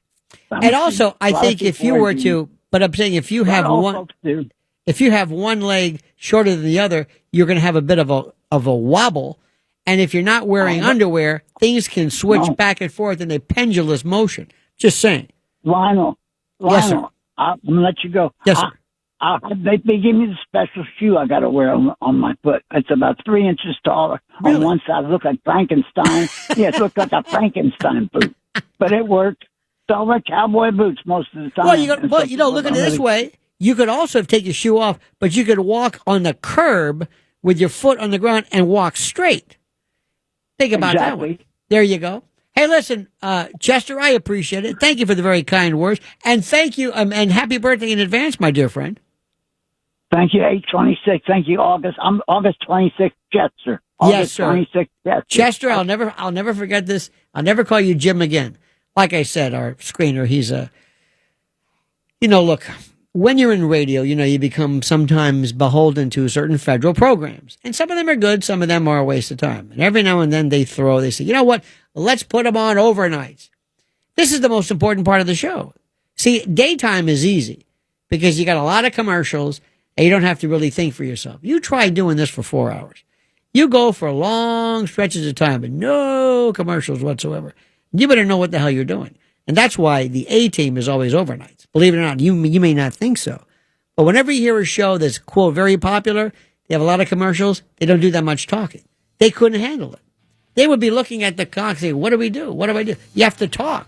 I have to talk. Yes. And be mildly, theoretically coherent and cogent. Our number is 800-848-9222. This is the other side of midnight. This is Ventilation Friday. Everything and anything goes. And I mean everything and anything within reason. Michael, R-E-N-O, Harrell, and I'm trying to get the song about, it's called The Way We Did It, or That's the Way We Did It in the Southern Suggestions, I think. It is one of the best for those who were raised in the South. Every conceivable thing you can imagine. That is, it is just without peer. By the way, I must say this: Sean Diddy Combs is going to be sentenced today, and I predict a de minimis amount of time, as I predicted to many of my friends, my good friend Sean Atwood in the UK, my good friends Natalie and Clayton Morris on the show Redacted. I said there's no way he's going to be found guilty, certainly of the sex trafficking and racketeering, which of course, to be acquitted of racketeering in the Southern District, wow. Because, you are almost guaranteed. Nobody's ever really walked away from it. But in any event, dear friends. So, he's charged with, and this is important, a Mann Act violation. He is charged with a Mann Act violation. And what people don't understand about the Mann Act is not the same as what you normally think of regarding prostitution and the like. And it means basically being a pimp. Jack Johnson, R. Kelly, Chuck Berry, these folks. This is the White Slave Traffic Act. It's called the Mann Act of 1910. And it's a federal crime to transport women or girls across state lines, quote, for the purpose of prostitution, debauchery, or any other immoral purpose. So what he did was he basically, Charlie Chaplin, by the way, he got it as well in 1913. So what it does is they're saying that Diddy brought women across and he said, no, these were just people coming to a party, and they were, they were the entertainment, so to speak. And I'm not necessarily, I'm not standing up for him, but it's not what people think. But people hated him so much, and they just were so disgusted by him that they wanted just to get rid of him. So what they do is they say, okay, we'll go along and well, it's a horrible, horrible waste of time. But my friends, this is the other side of midnight. It is so important, so critical that we speak, so critical that we enjoy ourselves. And let's go back to the phone because it's pretty much it's a veritable open, a melange, a pastiche, a myriad, a mosaic of everything you can imagine. Because after this week, I'm realizing after having spent a lot of times immersed in the usual issues of the day, most people don't know what the hell they're talking about. So let's go right now to let's go to Marianne in New Jersey. Marianne, you're on the other side of midnight with Lionel. Hi, Lionel. How you doing? Good. How are you? I'm just fine. I love your show. Sometimes I don't agree with you at all, and other times you just really entertain me. Well, disagreeing with somebody doesn't mean you don't like the show. It just means you disagree with somebody. Okay, but it's both in my case. No, what I'm saying is I've listened to people before. I enjoy the show, but I disagree with them. I have friends of mine I disagree with. I have callers I disagree with. But that doesn't have anything to do with whether I enjoy talking with them, because sometimes when I disagree with them, it makes me think. I like it. That's what life is all about. Right. Okay. Yeah, you're right there. Okay. Okay.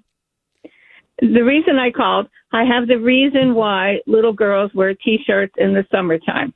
There we go. Here we go. This is it.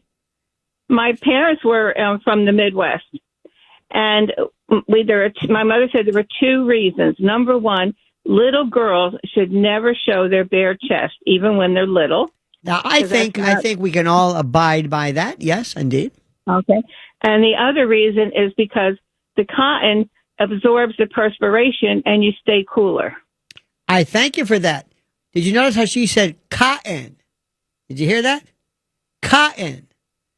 Manhattan. Abraham, Martin, and John. Isn't that interesting? Cotton. I'm fascinated. I noticed this fairly recently, and you can't ask somebody for this, and that was important. By the way, little girls being bare-chested, could not agree more. Let me also tell you something. Listen to me and listen good. If you have a child, if you are a newly minted parent, do not ever show a picture of your child on social media. There was somebody on some cable news show, I don't know what it was. There was a co-worker, a cameraman, a line producer, somebody had a baby. And they said, well, we here on the show are glad to announce, welcome to the world, our cameraman, Dave Gillespie, with his newborn little Megan, and they show the baby either with mom, and I'm thinking, are you out of your mind? There are demented people who now know you have a child. You've just exposed you've opened the door to your home to allow this baby, who's literally in this picture hours old, and you couldn't wait to put the child's picture on the television. Do you understand how disgusting that is? Why are they doing that? Why? Explain that one to me. Why? If you have pictures of your children online, you should be arrested. I remember there was one time on Facebook, they showed, here's our child in the backyard, in the pool. You know, they're running around, little babies in like diapers or whatever, bare chested to somebody. I'm thinking, what are you doing? And the worst was, here is our child in the bathtub. Two kids, look at that. They're in the bathtub. Isn't that cute? Oh, this is Facebook. These are just our friends. These are our friends. Only our friends see this. Nobody else sees. What are you doing? Oh, look, he's toilet trained. Oh, look, he's on the potty. Stop it. So let me just and I'm sure on Warrior Wednesday, we've talked about this with my wife, Lynn, from Lynn's Warriors. There are demented people out there who somebody could say, I want that kid. Snatch that child. Snatch that kid. This is this child. I want that one. You don't think somebody can get him? See, you have to think differently. And I hate to bring down the heat, or turn up the heat rather. But this is one of the things which makes absolutely no sense at all. And why people do this, I will never understand this. They are not chattel. They're not a toy. They're not a possession. They're a human being. And you never, ever, ever, ever, ever put their picture everywhere. One thing about Charlie Kirk, he and his wife never showed the face of it. You knew they had children. Another thing, too, in Jersey, but I guess I have it elsewhere, but for some reason, right around, Clifton, we're driving around there. They'll say, congratulations, Bethany and Jerome. They just graduated. Hey, or in our screener's case, congratulations, on your graduation. You've graduated. So now you're telling me that you've got a kid there who's under the age of 18, and you're just telling the world. Why do you do this? Because people are idiots. You hear what I'm saying? Absolute idiots. Let's go to Rick Dick in New Jersey. We're on the other side of midnight with Lionel. There you go. You got a bad case of RDS. You talk about TDS all the time. You got RDS. Dick! Rick the regiment singer. Dick! Anyway. Talk to me, sir. Well, you ruined my life. Thank you. Ruined my life. Ruined. Ruint. Ruined. Yeah, well, yeah. Anyway, before you, I only had 2 rabbit holes I was trying to find my way out of. Now, since you and Karen's getting arrested, yes, I got 3. I got 3. The other 2 were World's Dumbest. Have you ever watched that? No. And the other one, okay. Well, you should. By the way, for those who are playing along at home, we're talking about YouTube channels. Yes. Yes, indeed. Now, well, YouTube, you can find them on YouTube, but you could also find them on regular cable, too. Really? Yeah. Now, here's one I don't know if you've seen, and it goes right along with you and Karen's getting arrested. It's called Parking Wars. Have you ever watched it? No. Is it good? Well, yeah. It's people giving out tickets, booting cars. Yes. And at the impound lot, and they follow the people coming in. Nobody ever has claimed responsibility, just like the Karens. It's always everyone else's fault that they parked in front of this or got this. You'll love it. You can't stop Now, watching there's an A&E. There was a show called Parking Wars. Yeah, that's it. So A&E. Okay. Yes. Yeah, you love that. Yeah. That's a great show. I remember seeing that when people would get very, very, and to be a parking lot person, you've got to, a parking warrior or parking enforcement. That's dangerous. Yeah, they should have guns. And I love I love the excuses. Yeah, that's it.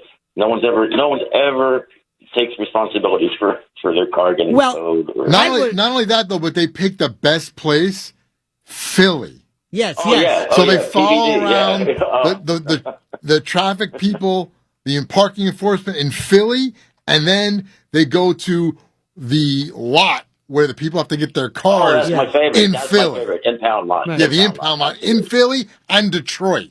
Whoa. Hey, say no more, huh? I think I know what you're getting at. You know what?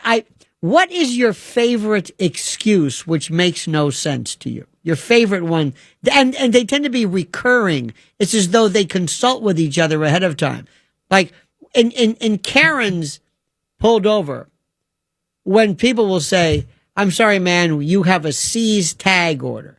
That is, I pulled you over and I have to seize your tag. So they'll ask you, "Why were you following me? I live down the street. I work. I sent the payments crossed or whatever. I sent that in. Why did you stop me?" It's the same thing as opposed to, "I'm very, very sorry."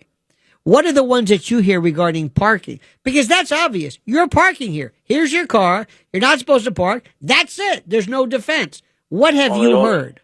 They all say they didn't see the sign. It's right in front of them, 16 of them right in front of them. Well, I didn't see the sign. And then the lady points toward it. You know? Yeah. Well, they should make it more clear. It says, "No parking here." What don't you understand? There's the classic one is no standing, but they're parking. Well, Yes. I'm not standing. I'm parking. That's like the sovereign citizen. I'm traveling. I'm driving versus. The other thing that they do is where it says you're only allowed to park if you're going to this store. Right. So they'll park in the lot. The tow truck comes. Yes. And they're walking. They go, I was just going to go into the Blockbuster. Yeah, right. And then like, no. Once you can only go into that store. Right. Once you leave the store, if you don't get into your car and go, that's it. And I can tell you, the origin cannot commence there. You Right. have it's one and they straight always back. go, I was going to go right in there. I had to go to the drugstore first, and then I was going to go in a Blockbuster. And they used to do this all the time in Jersey City at White Castle. Because the White Castle had the parking lot. And people would park in the White Castle. And listen, there's a spotter that would sit there and watch people. Wow. And they'd sit in a car and they'd watch you. And they work for the company. They work for the tow company. Yes. So they'd watch you. And if you didn't go into that White Castle and you went to one of the other stores, they were right on the phone Wow. with a radio with the tow truck. And the tow truck would be there in 2 minutes. They wasted no time. There's something beautiful. By the way, Dick, stand by for a second. I want to make sure that we continue with this because I'm enjoying this thoroughly. And I don't understand, what is it about me or you that finds this vicarious thrill in seeing people nailed? This is Lionel, and the show is called The Other Side of Midnight. The Other Side of Midnight with Lionel. We're talking to our friend Burke in New Jersey.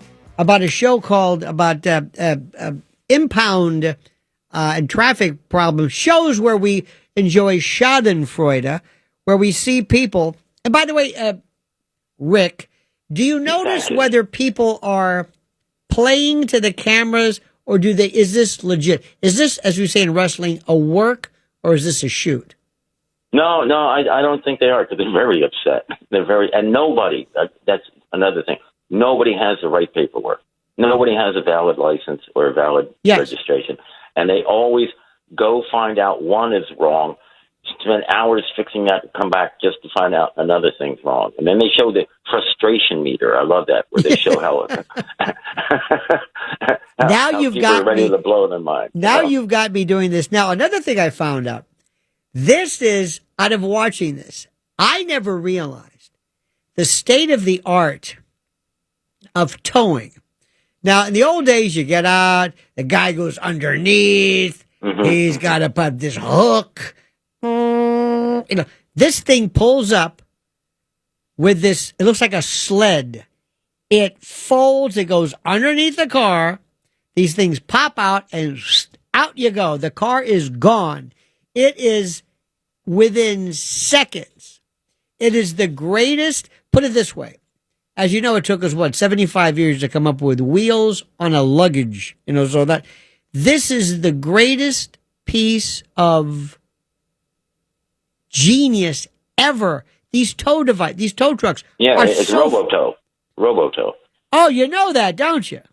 Yeah, no, I've gotten taken away. Yes, I know. Now, let me ask you this, Rick.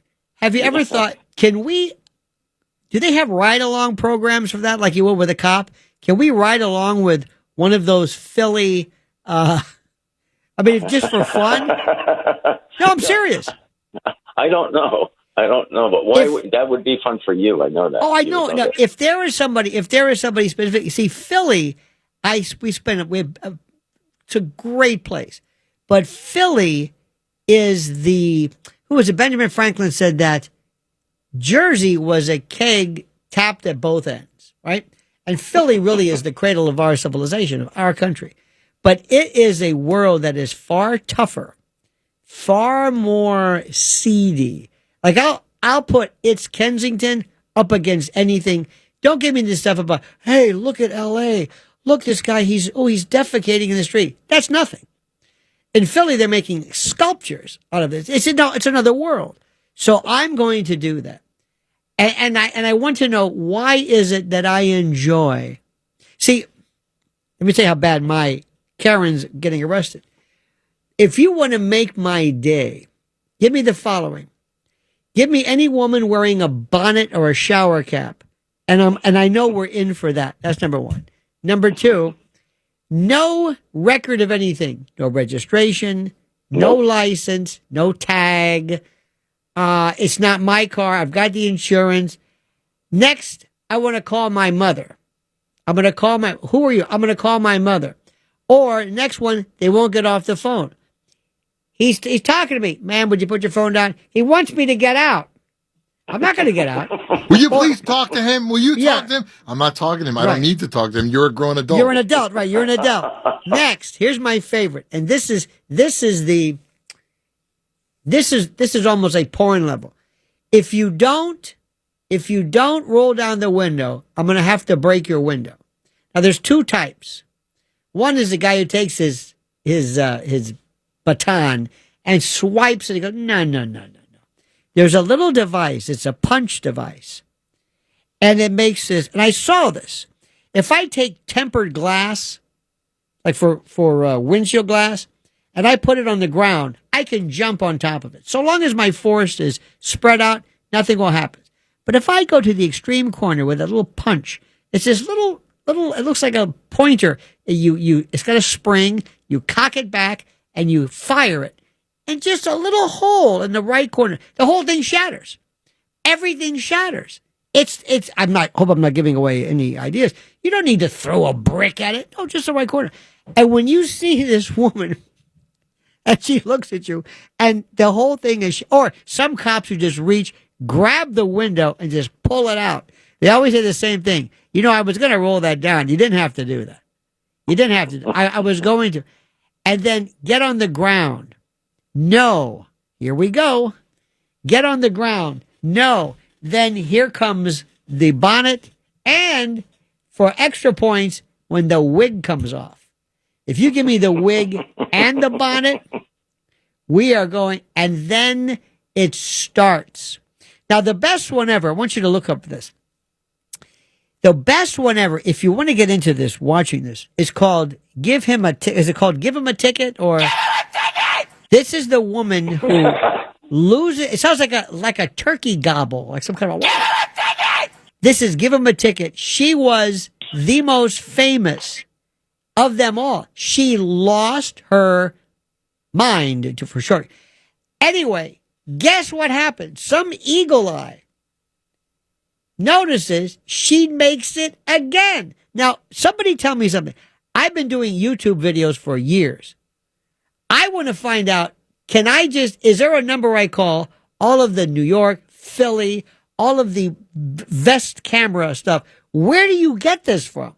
Can I go and get the new batch? Because there's these new videos and there's no end to them. And they're like, August of this year, they're always fresh, very fresh. And there's people who make millions. Then there are people who take that compilation and they'll repost it, but comment on it. It has put people through colleges, these people. So anyway, this woman who yelled, give him a ticket, some eagle-eyed person noticed, hey, that's her. And she was arrested. Again, for something else. Now, here's where we're going to make our money. And you're going to help me with this, Rick.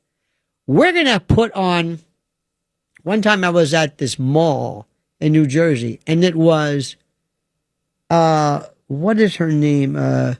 Joe Giudice and his wife were appearing for something. And there was a group of people. If I could go and put these people on at the other side. I'm sorry. You guys scared me there. 30 past the hour. I thought, oh my God, not again. This is my biggest fear is I got to get these times. In any event, if I could get these people, wouldn't you go and see, to take a picture of, give them a ticket, lady? You know how many people we could get at an event? The Nassau Coliseum or whatever it is. People would come. They're famous. And you would introduce them. This is the lady who did the drunks.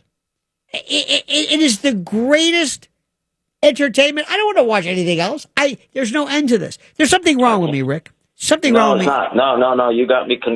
Believe me. That's why I said I got a third rabbit on my back here. With the Karens. I can't stop watching it as well. I go from parking wars to Karens to world's. We got to look at the world's dumbest. It is. Good. I'm going to do that. Rick, thank you so much, my friend. I mean it. Sincerely, thank you.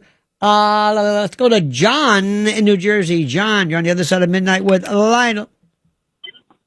Hey, what's up? Nothing. I it's funny. I put your radio show on because I'm waiting to pick up my son here in Brooklyn. Anyway, wait a minute. Excuse me. It's 3:30 in the morning. What are you picking your son up from? The impound lot? Jail? He was released? What? No, he works for Netflix, so he's a production assistant. Really? Netflix is under a lot of heat with these weird programming, this trans stuff now. Better keep an eye on that one. Yeah. Anyway, getting back to I love that disinterest. Yeah. Anyway, go ahead, sir. the tow truck thing. They have them now where a tow truck will come up and forks come out of the side and pick your car right up. That's put it on and take it. I'm not talking about out of the back. I'm talking about out of the side, like those Carvana trucks. Yes. Yeah. I was like, wow. I says I've never seen one before, but I mean, anyway. The other thing too is I used to work for a guy who owned a McDonald's right there in Fairlawn, and he had a tow truck driver parked in the lot. And whenever somebody got out of the lot to go into the IHOP next door, he would have them towed. I was like, no, but I was coming over to McDonald's. But no, you got out and you went to the IHOP. And one day, the tow truck driver hooked a police vehicle with the cops inside. Whoa! I was like, Yeah, I was like, I couldn't believe, and like I said, I know the owner, and he had the same thing in a store he used to own in Passaic. He doesn't own them anymore. Well, I can claim see he was too why. old. Probably all the. So let me get this straight. Two police officers were in. It was unmarked, I would imagine, right? Right. Yes. Yes. So they were in their car. They didn't leave. They were in the car. No. Right. So he decided that was a violation of something. They hadn't even left the car yet. I have no idea. All I know is that they hooked the car, and I was like, well, wait a minute. The guy gets said, no, we're police officers. He goes, I don't care. I work for the owner. So they were in the car as they're being as they're being driven away. They're in the car. No. They hooked them. I think they let them down. But they hooked them and they raised the car up. See, I would have loved to have seen that with the lights on, put on a siren. I think they have cameras now. That would have been a perfect. That would have been a perfect catch on a camera. Now let me ask you a question. Do you feel I'm rather kind of black and white about this? If the law says, not the law, but if it says violators will be towed at customers' expense, if that's what it says, or sometimes they'll say active driveway, do not block here in New York. I mean, if you have a driveway in your building, oh my God. Anyway, active driveway, violators will be towed at owner's expense. I see no problem with that whatsoever. Do you? No. Absolutely not. My brother has a sign like that on his driveway, on his gate. Active driveway, do not park. And we get people that park there all the time, mainly because there's a school right next to his house. I used to work for the guy at the McDonald's in the store in Passaic. We used to have the cops stationed outside. You'd come in with license plates. Right. Oh no, this guy came. And the tow truck would come. This was a different situation where we had a tow truck company would come and hook the cars and take them out of the lot. And the same thing. They had the weird excuses. Well, I was going to go in there, but the strip on Main Street is so many places. There's no place to park, so I parked here. I go, well, it says no parking. We told at the owner's expense. Right. So, but it's just, and it's not like that. But this is the part that gets me. What do they think about the law? What do they think about the notice of this? It says there's no ifs, ands, or buts. That's it. Right. There's nothing. There's no leeway. I mean, you can read it. You can say, "Well, does it mean this? Does it mean that?" Yeah. I am. We had something. We had in my garage. There was this one car that parked in this. It had a handicapped thing, and that kind of bug. Sometimes, if you go to a mall or something, and there's all the handicaps, I would never park at a handicap. I don't care if there's 100 spaces for handicap and nobody there. I'm sorry, I just cannot do this. Anybody who parks there, remember the expression, don't put yourself in their place. Anyway. Right. So I always wondered, did they really get this lanyard? And by the way, I think in New Jersey, they might still have the statute that says you can't hang something from your rearview mirror, and handicap passing signs or parking signs, they tell you to put on your rearview mirror. In any event, so we had this one car in our garage. Over and over, there's this car, and right next to it, there's a walker. So I thought, maybe that's pretty good. Like, this is the walker plot. Okay. So finally, we see the driver of this. I told my wife, hey, look, there's this. We're going to see if this person really is, quote, handicapped. A woman got out, and I want you to imagine this. You're trying to do a scene of a movie, and I say, I want you to give me the hardest looking, hardcore, road hardened, put up wet, drunk woman. I mean, somebody who's maybe not drunk now, but just a vintage, terminal alcoholic, messed up. You know that look of just out of it. They've lost all connection with reality. It's very, very sad. Yeah. So I said, oh my God, look at this. And sure enough, she's the driver of that little scooter, that little device where the seat with the wheels. Anyway, here's the best part. She opens up her trunk and she pulls out empty bottles of cases of liquor, empty bottles. She must have had, listen, you think of it, John, I'm not kidding you. If she had 50, 60, I don't mean like a fifth. I mean 1.75 liter, big jugged. I thought, oh my God. I thought I'm looking at the Babe Ruth of something here. This is just her car. She may have had 20, 30, 50 bottles, and she's just emptying it out. I thought, again, there's nobody to tell. I didn't want to, photograph it or video. I mean, bless her heart. But people who do that, people who violate the law, drives me nuts. I believe if that's what it says, that's what it says. Something wrong. What drives me nuts is you get these. Like I was at Home Depot the other day, and you got this huge monster truck drives in with a handicap tag on the rearview mirror, and you see the guy get out, and it's a big burly guy. And I'm like, this guy's not handicapped, right? Why's he got a sticker? And I also wonder.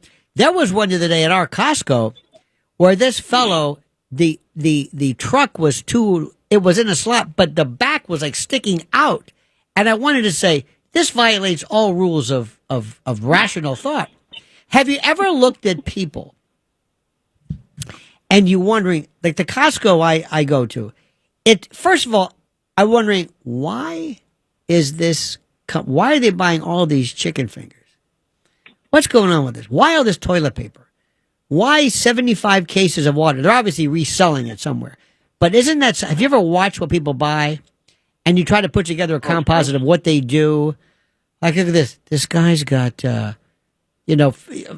boxes of whatever raisins, but a case of this. And you wonder, what possibly could he be doing? Who needs this? Costco, every time I walk in, it's a wonder. It's just a wonder, the things that they have. You know what I love the most? You know when you walk into Costco, you see those TVs they have? Every time I say, wow, 85 inches, holy. 2 weeks later, wow, 95 inches.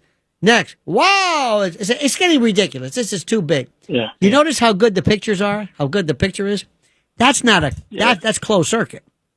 So they're lying to you. That is connected to something close. It'll never look like that, ever, under any circumstance. I'll take that one. Oh, my God. You take it home, 85-inch. You put it on your wall. You turn it on. You get a nosebleed. You'll get sick. You'll have epileptic seizures to see something that late. But you'll never get that picture, ever. Have you seen the people at Costco, these poor ladies with the hair nets? They have these little samples of something. Right. They had pita chips that were so tiny, I didn't know what this was. So I said to her, excuse me, what is this? And she said, pita good day. I said, what? Pita good day. Okay. What is this? And they had a pita chip that she broke so tiny, I don't know what it was. And I'm trying to explain to her, why don't you just give us a chip? Pita good day. Who is this woman? Where are they from? And there's other guys walking around.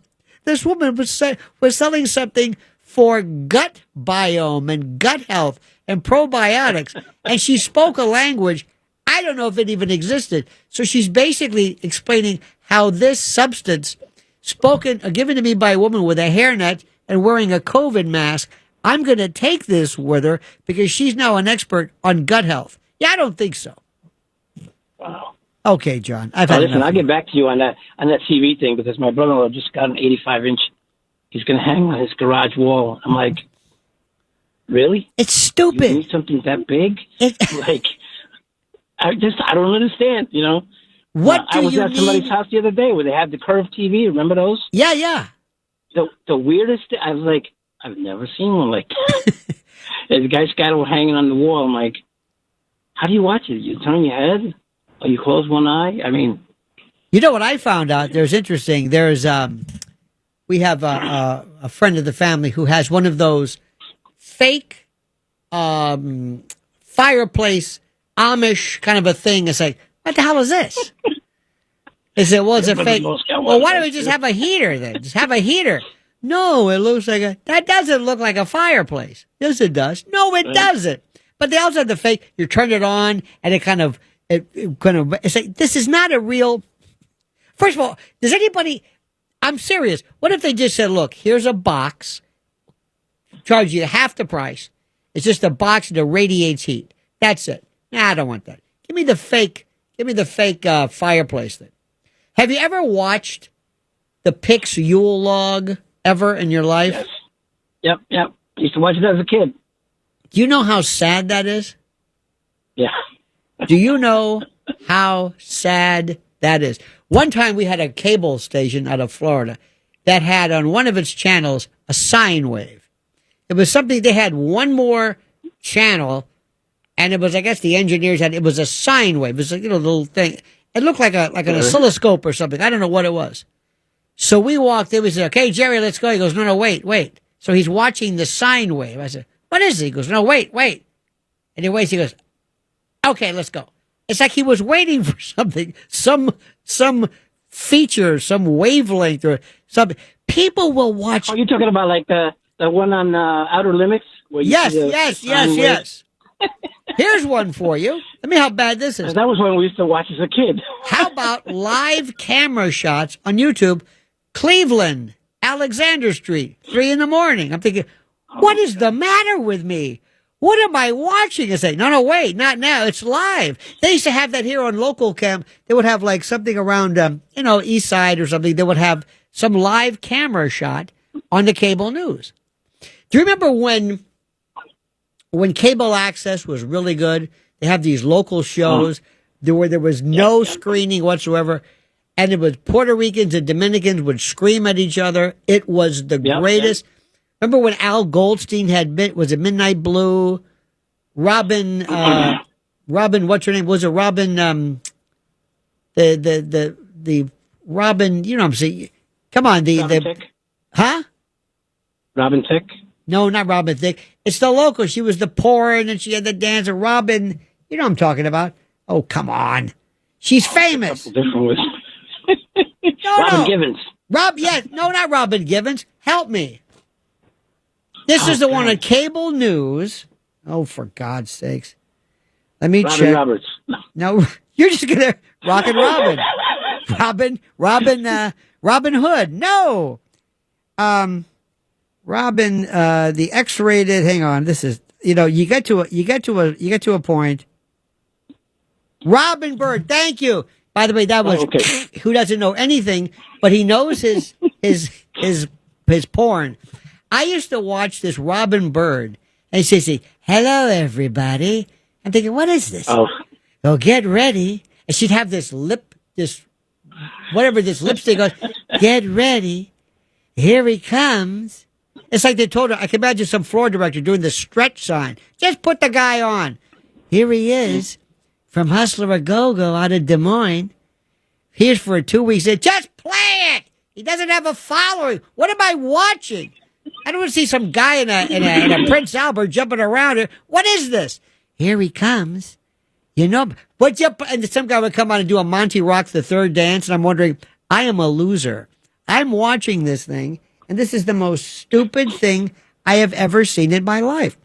Finally, there was a guy years ago who had the best show ever. It was a commercial for a drug and alcohol place. And when I would get ready to go to do morning drive on WABC in the old days, in 95, okay? Like there was a guy who would open up the door at 2 Penn Plaza. He goes, thank God it's Friday. I said, what difference does it make to you? He was a homeless guy. What is Friday? Anyway, as I'm getting ready, this guy would come out. He would sit like a card table and say something like, look at you. Middle of the night and you're drunk out of your mind. Your family proud of you. Your life's going straight in the gutter. And I said, hey, I'm going to work. But it was the best ad. Instead of saying, at Sunrise Hill, we will treat you and your dependency. Not this guy. He goes, you're sick. You're a drunk. You're doing drugs. You're pathetic. I thought that was pretty effective. And I thought, you know what? Maybe he's got a point there. Anyway, listen, my friend. John, thank you so much. You're a good egg. You know that? Thank you very much. Yep. You have a nice day. Thank you, sir. I'm going to turn you on a lot more now. Oh, please do. You're going to listen for life. And by the way, your son, what does he do at Netflix exactly? Precisely. He's a production assistant. And they work now? Well, they're wrapping up a shoot, so I'm not sure what's the name of the show. Maybe you can help me. How do they make money? Netflix, they charge you what? Each person, whatever, a monthly. Where do they get the billions of dollars for all these shows? And how does this work? No commercials? How did they do it? I have no clue. No clue at all. He was working on a show called Night Agent. They just finished wrapping up, and I think they're planning to pick him up again for the 4th season. So I don't know. You got me. I'm an old man. I'm not up. With How old are you? How old are you, John? 67. Ah, you're my age. When you tell me that, I'm thinking old. Listen, you know what they do on Netflix? This is my wife and I. This is our typical discussion. Somebody will say, "Hey, I'm watching the show on TV. What is it? Master Killer. Wow, it's really great. How long's it been on? 12 years. What? We don't know how many shows are on. I can't keep track of them. Nobody, like in the old days, this is the show, Law and Order, 3rd season, that Netflix, they come and they go, and there's so much to watch, and it's really great stuff. I really enjoy it. Right. And I don't know how they come up with this money. Find out for me who is paying them. Advertising. Yeah. What I'll advertising? let you know. I'll find out for you. Excuse me. Where is the advertising on Netflix? Where? There's no advertising. What's the matter with you? No, am I missing something? Is there advertising on Netflix? Yeah, there is. They have live programming that has advertisers on it. I have never seen an ad on any live programming on Netflix. Yeah, there's live, like the WWE Raw is live. Yeah, it's live. And yeah, they show ads. Well, they have commercials. Like that's. Let me tell you something. Professional wrestling after 1978 is done. It's over. Yep. This isn't professional wrestling. It's Vince has killed it. It's just killed it. There's nothing left. The gig is up. It's like all these mafia videos. Ever watch the mafia videos? What about the code of the Omerta? Nothing. It's always Vinny Lugata, this and that. You've ruined it, the mystique. I don't understand it. You're supposed to keep your mouth shut. Why are you telling us all this stuff? Same thing with wrestling. Shoot videos. What was the Ultimate Warrior this much of a jerk? And did Andre hate this one? And no! You're breaking kayfabe. Yeah. All right, I've had enough. Yeah, Freddie Blassie, you got all of these guys, now. Classy Freddie Blassie, you pencil neck geek. Let me tell you something. One of the greats, I think I've told you a million times, one of my great friends of all time was Bobby the Brain Heenan. And we used to talk about one of the greatest. One was the original Sheik, Ed Farhat. Yes. I think he was out of Detroit. Not Iron Sheik, the original Sheik. Oh, man. He never said a word. He never wrestled. He never took a bump. He never said a word. And all he would do was he would just take a pencil out and scrape your head open. And that's it. And they never checked his clothing. They never said, now listen, you keep coming in here with these pencils. Now we're going to do a little extra, bend over. We're going to do a body cavity search. I don't know how you're doing it, Farhat or Ed or Sheik, but I know you got a pencil. How you got a pencil? Not a blade, but a pencil. And he would basically stick it in your head and scrape it across. That's it. They didn't die of lead poisoning, It's actually graphite. You should know better than that. Okay. All right, old man. All right, you old codger. I'll talk to you later, old man John. Yeah. All right, have a good day, sir. You too. Bye. All right, my friend. More coming up on this thing called The Other Side of Midnight with Lionel. Let's go back to the phones, back to what I call fun. Maria in Flanders. You're on The Other Side of Midnight with Lionel. Everything was great up until now, and I don't mean to get on a negative well, then don't. tangent. I won't, but you are. I didn't say it yet. Well, you are, but that's where you're going. You're going to take this moment of frivolity, this moment of happiness, and you're going to just slam on the brakes. It's going to hit that wall, and people are going to say, oh, for God's sakes, why did she do this? Here comes Maria. Whoa. Stop the fun. No. She wants to put us back. She wants to remind us how bad everything is, but the government shutdown. Yes. Make her stop. No, she's got a point. Stop the fun. I do. Stop it. I do. Stop the laughing and this is great Friday, the end of the week. No, here comes Maria, the turn the punch bowl. Here she goes. Yeah. Here we go. Okay. What is it? What's it going to be? That sounds like the car accidents in the city. You know, they wear these bumper things on the cars in the front and the back of their Now, cars. see, that's a good one to talk about. Those It bumper guards. They kind of, so Bumper to keep buddies you or from something. cars that are banging into you, but they look stupid. They're like an apron or something, like training wheels. And it basically tells people, "Oh, you don't want me to hit your bumper? Okay, Don't park here." Yeah, right, exactly. Now, real quick. Oh, no. Real quick, because I was a part of 7 or 8 different government shutdowns. Donald took the cake when I was there before I retired. Wait a minute, you were the It was part of 35 8? days. You were part of 8 shutdowns? 8 different shutdowns from the government for 32 years. What does that mean, you were Lionel. a part of that? What does that mean? I got laid off because I wasn't, I didn't get laid off because I got paid. We all got paid because I wasn't essential. Had I been where I used to process the checks. So those are the people that work. Those are the people. I'm just talking about the IRS.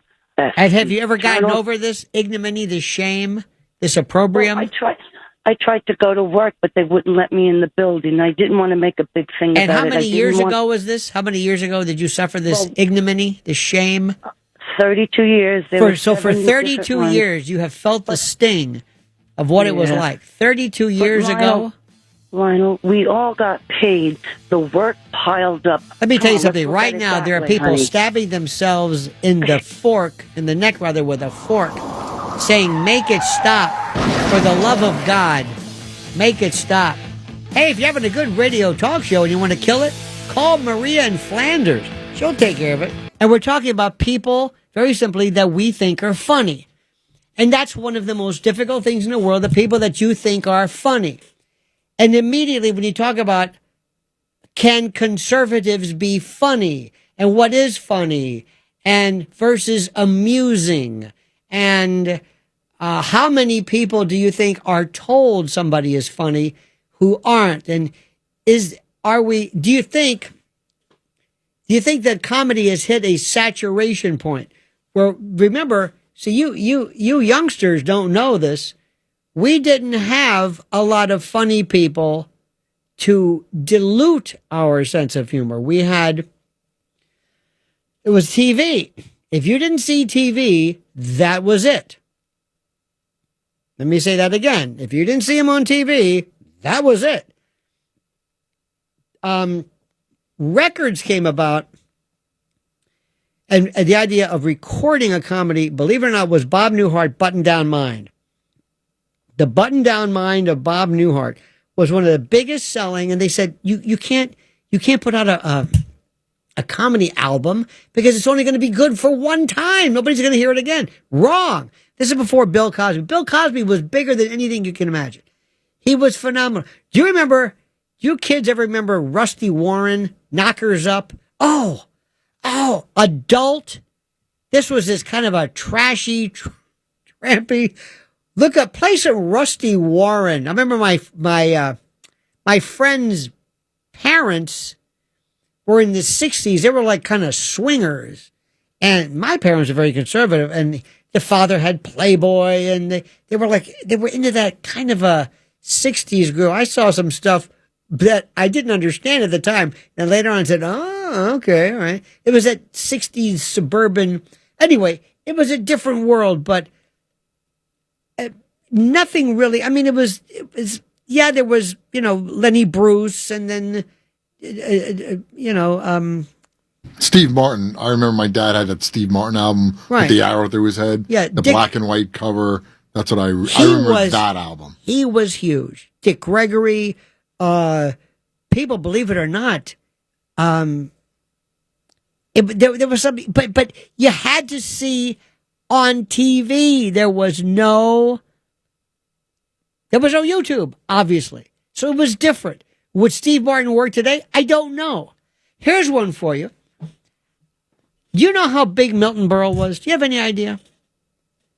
I was talking to our program director, and he said, huh?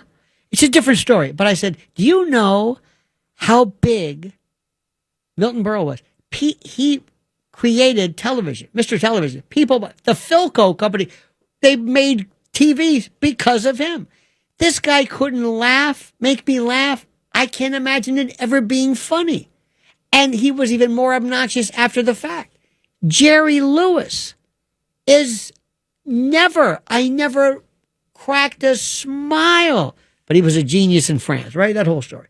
So I can't quantify what's funny, what's not. I think there's a proliferation of humor that is too much. I think we are oversaturated with comedy. I don't think we even know what's funny anymore. I think there's just too much of it. And the question we have to ask is, can you be a conservative comedian? Can you really do that? Or can you really be a political comedian? In the old days, it was different. Can you be a political? The most unfunny person who's ever lived is Bill Maher. Bill Maher, honest to God, wants so much to be Norm Macdonald, by the way, who I do not share the genius that he was, but said something which was very interesting. He was on with Larry King. And I liked his revolutionary kind of attitude. He did things that nobody else did. But he was on with Larry King one time and he said, you don't understand something. Dennis Miller and Bill Maher, went to a school guy, Steve Maher, Bill Maher, they want you to know how smart they are. They want you to know they're smart.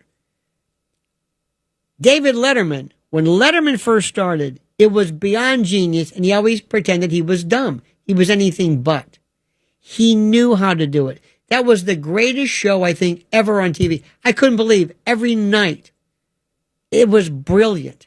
Now, is that because of the time? Is that because of the zeitgeist? I don't want to use that word too much. I don't know. I can't put it into words. But can political stuff be funny, or is it mean? And is there anybody, let me ask you gentlemen, is there anyone that honestly makes you howl? Does anybody make you, Mr. Blaze, does anyone actually, and you can ask our friend from whatever that country is from, is there anyone who makes you howl? Now where you say, it's pretty good. Anybody? Well, no. No, there's bits. I mean, Chappelle, I think the most genius thing was when Chappelle started talking about Juicy Smollett. Yes. And it took, you heard the pause. Right. And then everybody started cracking up. Because you went, the fact that he knew that everybody was going to go, Juicy, and think about how it's spelled in their heads, and then realize he was talking about. But also, he would make you think he was going to we're talking about Jesse Smollett or Juicy Smollett or Jesse Smollett. Jesse Smollett. He thought he made you think, you think I'm going this way, right? And then right before you would think he was sympathized, he would make this veer and say because he was basically lying. And he started to chip away at the quote, what the conservatives were saying without giving in. And then that was good. His show, by the way, was genius. The milkman, the blind racist. I'm sorry. That is history. That will be in the pantheon of greats.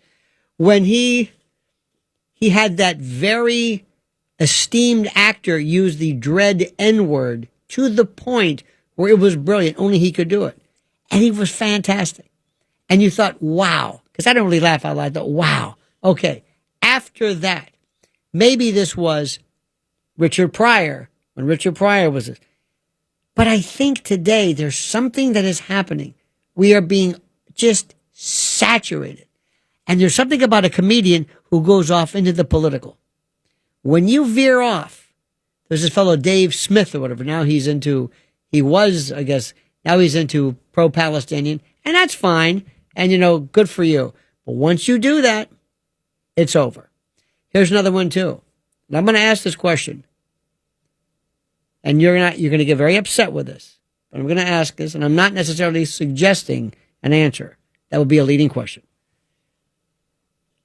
Are women comedians funny? Can you think of a woman comedian today who is at the top of her game? who really was. I'll tell you one that people forget all the time because she's so political is Roseanne Barr. When Roseanne Barr came, she by the way in the pantheon of television, she's there with Mary Tyler Moore and Lucille Ball, but Joan Rivers and others you could see them repeatedly. Roseanne, the first time I saw Roseanne was the Rodney Dangerfield special on HBO. She played his wife in the little vignettes. Right. And then she did her stand-up right. at the very end. The one that I think of today would be Nikki Glaser. That's the only person I can think of. Now, people are saying, Nikki Glaser. Is this the filthy woman who is... Yeah, she's... See, there's something about filthy. that, too. This is also something. But I think she's funny. There are some who... But now, again, remember what I'm saying now. Listen to me carefully. I think everybody said, well, that's not what I'm talking about. I'm saying somebody who makes people howl. I don't know if that even exists. I don't know who... I see comedy shows where people are howling in the audience. And I'm wondering, is it because of the fact that they are told to do this or expected? There's a guy I see a lot, some comedians. I never catch their names. They're on YouTube. They're very funny. There's one fellow who's very good with asking people where you're from, and they're very, very good. And they're terrific. But what I'm saying is, I think that we have hit the saturation point, I swear to you, of comedy. I think it's dead. I think it's dead, and we need to call it something else. Amusing, or I don't know what it is. The days of actually laughing, really, as opposed to the ceremonial patellar stuff, I think is over with. I just think it's done. And the question is, can conservatives be funny? Is there a funny, not somebody who's theoretic, somebody who really is top of his game? I mean, trailblazing. Funny? In the pantheon of funny? No. No. Even people like, remember, Carlin was the best, but as soon as he got political, it loses it. There's something that happens. Unless it's even Steven. Johnny Carson was always even Steven. Unless you point something out. I don't know what it is. None of this is alchemy. This is this magical potions and mixtures. I don't know why it is. We were just talking before about humor. I think they've killed it. Video killed a radio star, but social media killed comedy because you're saturated. Do you remember in the 80s, maybe in the 80s, I think, all of a sudden Bud Freeberg or whatever, they would have started the Improv, and then these comedy clubs, ha-has and ho-hos and yuck-yucks and side splitters and knee slappers and all of these comedy shows, these venues all over the country. And they had everybody. And you would go by and you would see these comedians, and every comedian had to have a headshot making a silly face. They made a silly face. And that was supposed to convey to them, hey, look, I'm funny. Did I ever tell you the first time I came to New York, I didn't realize this. I was at an event for Bob Grant. And I didn't know, I wasn't raised here. And they sat me next to Uncle Floyd. But they didn't tell me who Uncle Floyd was. And I said, "Do you get to know this guy? The pork pie hat?" Nobody told me. And I said, "That's Uncle Floyd." I said, yeah. I had no, and he was a very nice man. This is Jimmy Vivino's brother. For the great guitar player. I didn't know. I said, he's a very nice guy. I thought he was like it was Bob's Uncle Floyd. Nobody told me. So I'm saying, that's an interesting getup he's got on. You know what I'm saying? Should I know? Nobody. And then one day I'm watching something. I said, hey, that's that guy. Oh, Uncle Floyd. I thought he was some crazy guy who dressed up like a Mr. Peepers or something from, No. See, that cracks me up because I'm talking to him like, I'm talking to him like, there's a crazy man here. He thinks he's Stanley Myron Handelman. You wouldn't know that name, but anyway, just thought I'd do. Anyway, just wanna talk about something that simple. Mike in Wisconsin. Mike. Yeah. Derail the train, Mike. Go ahead, sir. Oh, I'm not going to derail. It's actually a funny clip. It was one of that bike guy and getting chased by Chicago by ICE. And I've seen it many times, but then I saw it again the other night, and they set the Benny Hill theme music to it, Yeah. which was freaking hilarious. You know, Mike, let me tell you something. You have an art. You have a talent. And there's a couple of things you can't do. You can never describe a cartoon. You can never describe, who was it? He said, don't ever describe a Kiss concert if you've never seen anything. Jimmy Buffett said it best. And you can't explain how something was funny and the word hilarious. When I hear the word hilarious, that connotes hilarity, I know right off the bat it's going to be anything but. We used to say hysterical. But what's also was hilarious was when, and by the way, Louis C.K. does one of the best pieces, how you have to say hilarious. That was hilarious. Okay. Our number. Who cares about the number? This is Lionel with you on the other side of midnight. This is the kind of trash you think is funny. Says a lot about you, my friend. There is something about, put it this way, I am not a prude.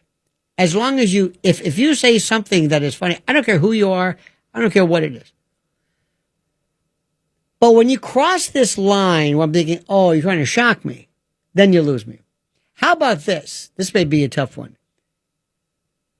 Comedians who are, well, there was a midget.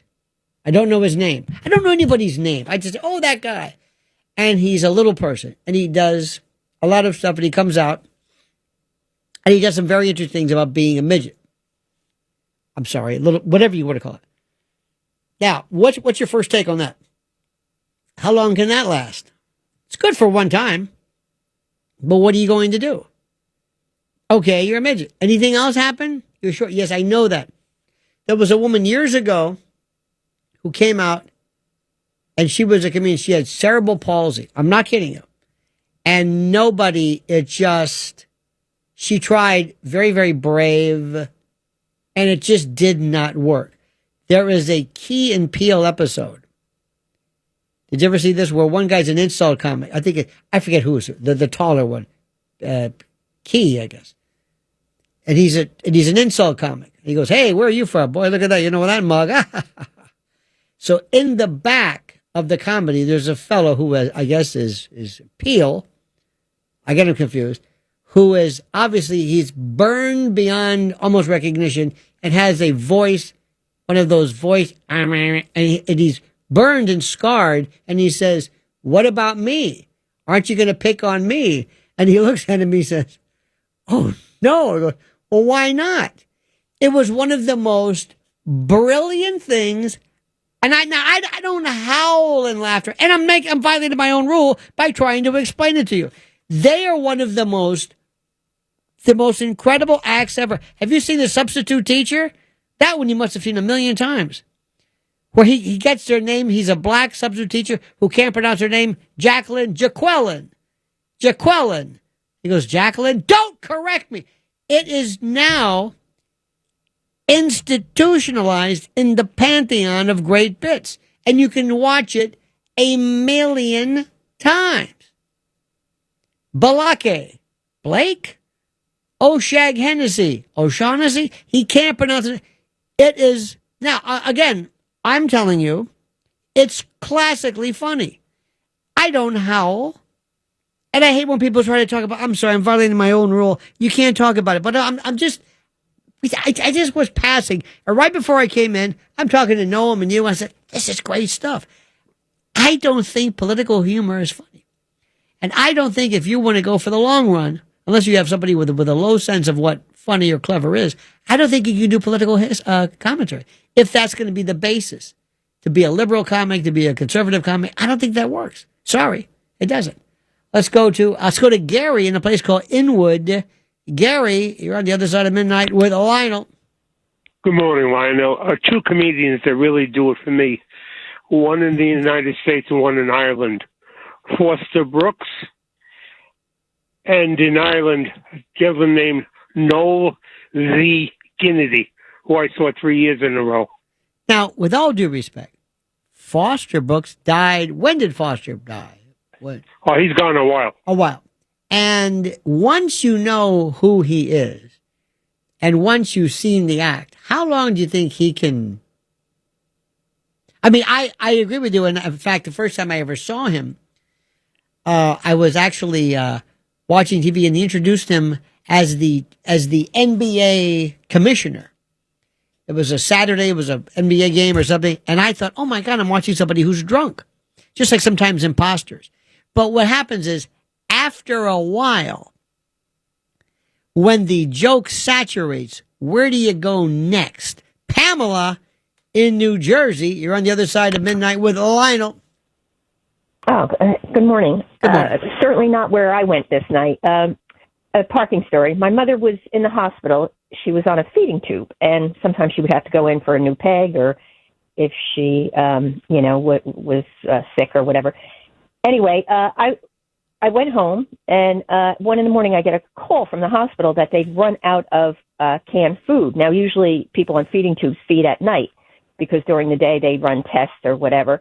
And so they said, do you have any left in your house? And could you bring it over right now? So I gather the cans together and bring it over to the hospital, and I park, and I know the layout of this hospital, and I know where to park and where not to park. And, of course, it was so early in the morning that I got a good spot, and I knew there were no parking signs there. So I gave them the food. Oh, thank you very much. So I go out to my car, and there's no car. Wow. And I'm like, what the heck? Oh, my God, my car got stolen. Right. Oh, my God. So I went to the security guard for the hospital, and he said, oh, no, it was probably towed. You know, the mayor's got a racket here of towing cars around the hospital. And I said, well, that's very sweet. That's really nice. So I go up to my mother's room where there's still some people visiting, I guess a new arrival, and they were nice people, and I was trying to get a lift.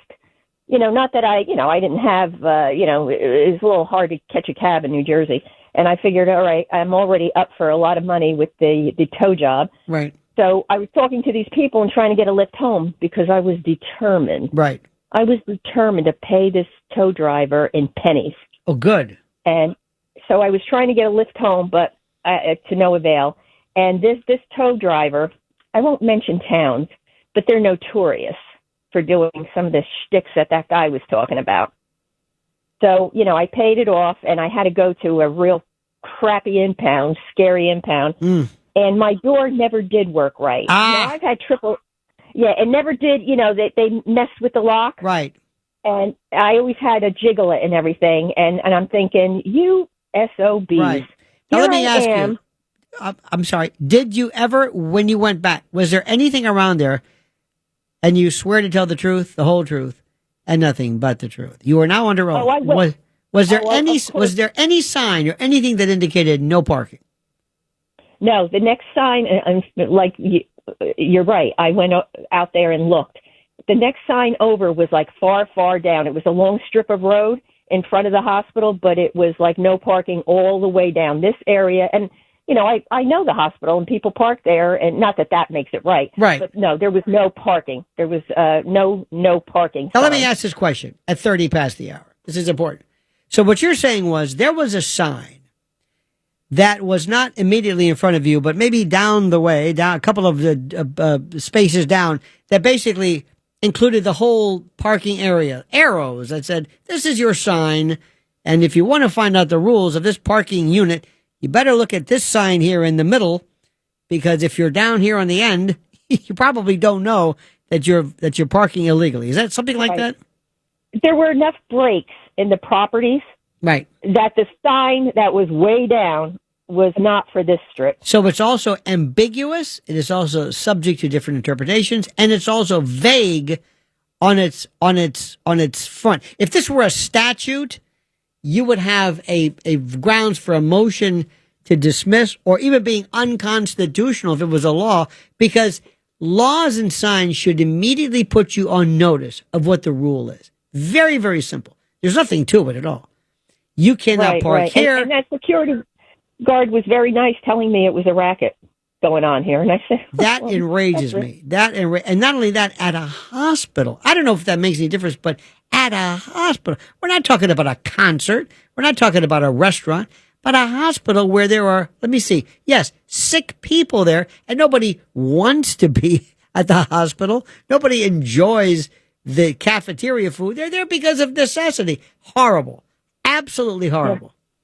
There's a special place in hell for Yes. whoever rigged and the participants in that. Indeed, it's like a smoking section. There is something. I absolutely agree. There is a, I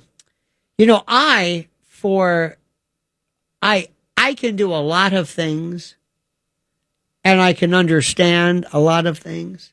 No, I really can. But there's one thing I cannot understand. I've tried is to understand where you can and can't park in Manhattan. I have no idea. The signs with the arrows, this, alternate side, no standing, no towing, commercial, Monday through Friday, 7 to 2. I just don't bother. I don't bother. I cannot understand it. It's beyond my ken, as it were. Sal in Nevada. You're on the other side of midnight with Lionel. Lionel, hey man, I know I'm about a week late, but I remember you were talking last. You had one of them nostalgic rants you were talking about Three Dog Night. Yes. Man, I'll tell you, I'm only 54, so okay. Obviously they were a little before my time, but I was fortunate enough, and I got in the casino business early at 2022, so you got to figure 1993, 94. I started working with a guy, one of the local casinos that used to party with Chuck and those guys. So wow. I'm not going to throw you under the bus, and say what kind of culture that was. Sure. But, I'll tell you what, it was. They did a reunion concert out here. I think it was '95, and it was actually at State Line between here and California. It was excellent. But one of the stories he told me was that there's a park that's actually closer to downtown. I'm not in, we're not in Vegas, but I'm in the vicinity. But it's been shut down for years. But they used to party there, running around naked, dropping LSD. But that was back in in the 70s. But you were excellent concert, good music. Hey, why don't you tell the story about how the band got their name? You know that one, right? Yes, because there was either Alaskan or some type of, there was either Inuit or like whatever. A dog trip, yeah. But it was like depending upon how cold it was. If a right. 3 dog night was, you had to sleep with 3 of your Iditarod or Ditarod dogs, but you would sleep with 3 dogs because it was that cold, and you would use the dog instead of 2. Right. Yeah, that's genius. That's genius. No, but the music, they don't make music like that anymore. They did something which is the most important. I can never talk about them. First of all, Chuck Negron.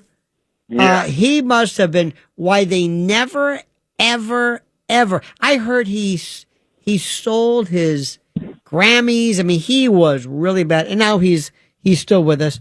But Corey Wells, who sang "Mama told me not to come," is one of the few white performers who sounded as good as, if not better than, a black soul performer. There was nobody like him. I'll tell you, when I saw him in I think, it was 95 or 96, he hit all the notes. They hit all the notes, man. I mean, it looked like his veins were popping out of his skull, but he hit all the notes. It was a great show. When he did Eli's Coming, when he did that opening thing, this kind of, Danny Hutton, I think, was the least phenomenal, but still is very, very good. But one thing they did, and I'll say it again, during the nascent climb, all they did was play stadiums. That's it. There was no such thing as that. It was always, they were the biggest thing anybody's ever seen. They were the first concert I ever saw. But what they did was, they would showcase new songwriters. Paul Williams, who wrote Old Fashioned Love Song and Out in the Country, Hoyt Axton, Joy to the World, Randy Newman, Mama Told Me Not to Come, Lauren Nero, That's right, yeah. Elton John. The first time your song, they did it. They also did some others. They were great. They were a great band. There was nothing like them. And then later on, because of, as usual, I always wanted them to reunite. And now that Corey's gone, would it have killed them? Can't you let bygones be bygones? Just for us. Yeah. The people who made you. They're, by the way, what is it? Are you still in the gambling business now? No, sir. No, I've been out for 20 years. I decided I got out. I got out as soon as you know what? You can make a living out here if you don't get into bad habits. But we're in trouble right now. I was going to ask you. I'm seeing nothing but people suggesting that Vegas is dying. Well, I'll tell you what one of the problems is, Lionel, and people aren't talking about it. I mean, I'll boil it down for you in two simple terms: mortgage fraud. This short-term rental, vacation Airbnb rentals, that's what's killing us. I mean, why would anybody stay in a hotel if you got 6, 7, 8, 10 people that want to come out here and spend 3-4 days? Mm-hmm. Why would you be cooped up in a hotel, paying for parking, paying for valet? You can get a house for $2-3 grand for 10. The only problem is they're renting them out for 16 to 20 people, which is stealing all the business away from the Strip. I never thought about that. They might get the restaurant business, but what happens is they're destroying the neighborhoods, and like I said, mortgage fraud. They're actually coming in, buying the dump houses, and in the neighborhood I've been in for 52 years, they're all 4 or 5 bedroom, single family residential with pools. So, people come in, they pay $300,000-$400,000, fix it up, rent it out. When the county starts cracking down and issuing citations, they sell it with an inflated price, and they jack up all the costs in the neighborhood. I mean, that's you talk a lot about legal stuff. Yeah, that's exactly what they're doing. So it's only a matter of time before and we just got sued. The county just got sued by Airbnb because they're violating all the local ordinances by advertising for over 10 people. But that's why we're losing a lot. That's why the hotels, their occupancy rates are down. Now the local joints are doing decent because people still want to go out and gamble, and they're going to go see shows and maybe hit a few restaurants. But, the prices are outrageous out here because we're getting a lot of California bleed over, and they're used to paying high for everything. I've always heard that one of the best parts of the history of Vegas was when the mob ran it. It was just they still do. They still do. That's the really funny thing. They're just in legit business now. Not to be a smarty pants, but they used to call that organized crime. The only difference now it's disorganized. Mm-hmm. In a sense, it's local government in bed with all the scamsters basically, but they didn't go anywhere. The corporations actually the ones that ruined it. But if you're talking about like the social issues in town or the way that the casinos were run, they knew that if you took care of the gamblers and just gave people cheap prices, they'd come and gamble, and that's all been lost. They're trying to make money off every little dime, every little thing, and it's killing everybody. And what about you can go anywhere in the country now and gamble. Exactly. What about the level of entertainment? It used to mean something to be an artist in residence. But now that's pretty much over with. What about who are the Sinatras? It meant something. Well, there it is. You don't have, nothing against, the people from, Americans Got Talent and American Idol, but, one of the headliners the last few years was that Terry Fader guy. He's a ventriloquist. You would have told me that 30 years ago. When we had the big flood here in the 70s, the iconic Caesar's Palace sign said Andy Williams. Right. You don't have those people anymore. You got comedians, you've got magicians. I'll tell you what we're really getting killed on is a lot of street performers. Really? We're getting the street performers because, the police, we got a weak sheriff, Lionel, and they're not really enforcing the local laws. So we get a lot of vagrancy, a lot of loitering.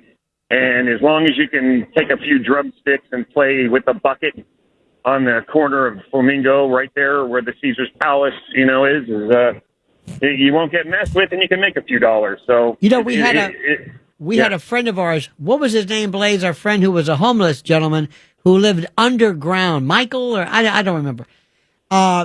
And he lived in the underground, that there was a civilization under the streets of Vegas where he lives with other homeless people. Does that ring a bell? I can 100% verify that. It's actually 1:40 in the morning right now, and I'm on my neighborhood watch patrol, and I keep in touch with code enforcement.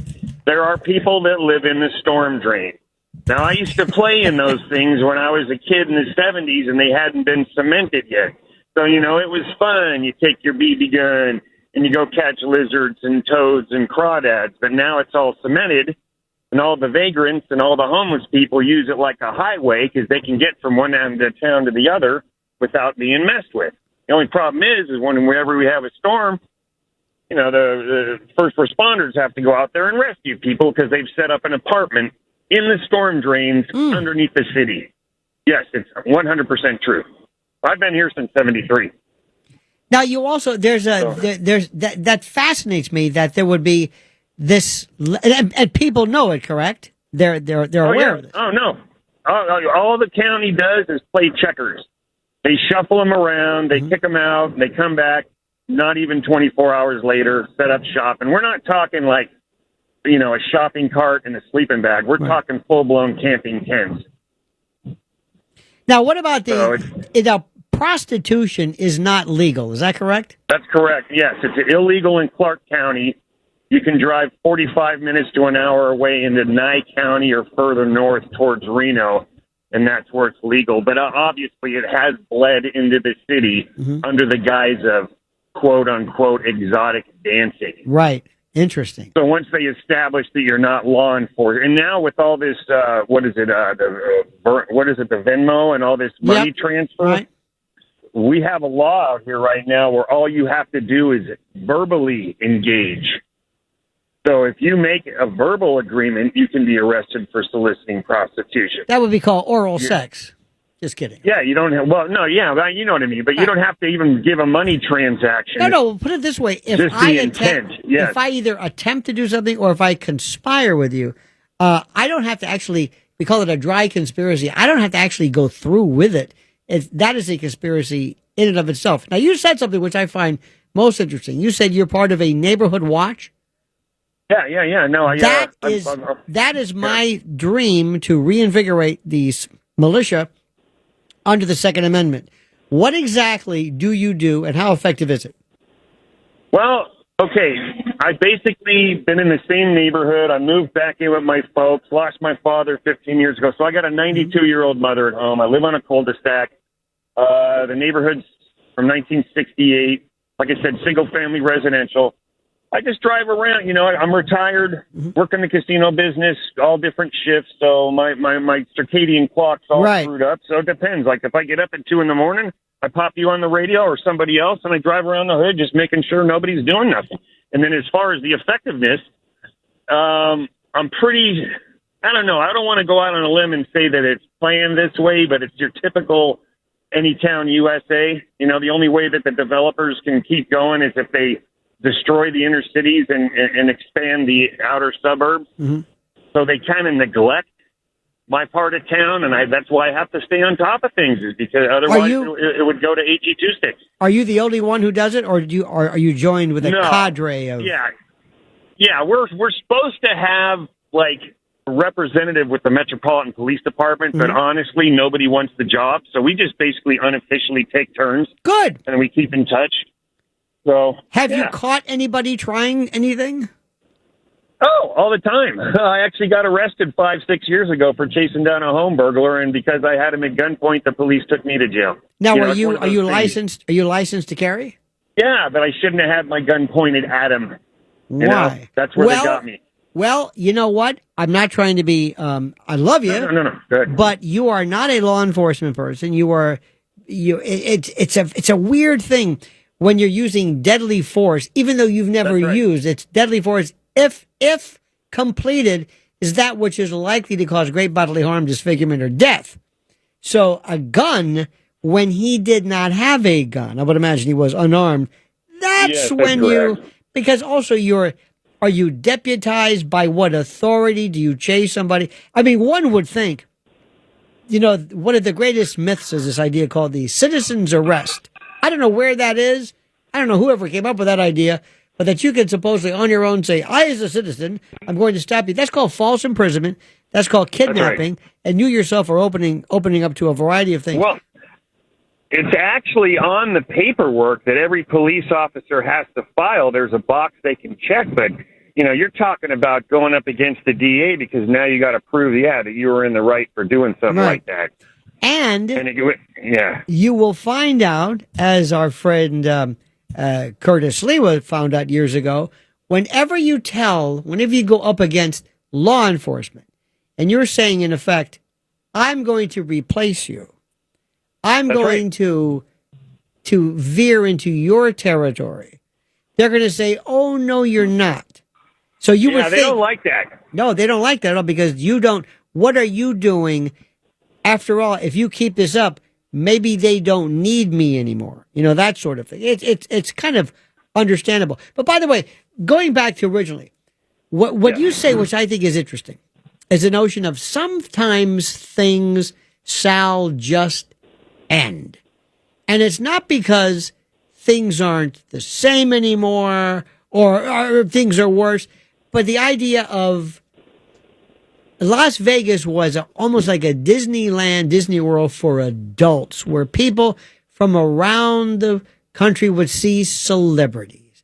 And you would have, flash and posh surroundings and chandeliers. And because there's no such thing as celebrity by virtue of social media, because anything you want to see, you can watch. It doesn't have any pull anymore. Unless there's gambling, and as you said, gambling's everywhere. It's just that its time, unfortunately, has just gone. Now, is Wynn, Steve Wynn, or one of those guys? Who was the big? Two questions: who was the big developer, the big companies, and also, did it give way to the family, and did that kill everything as well?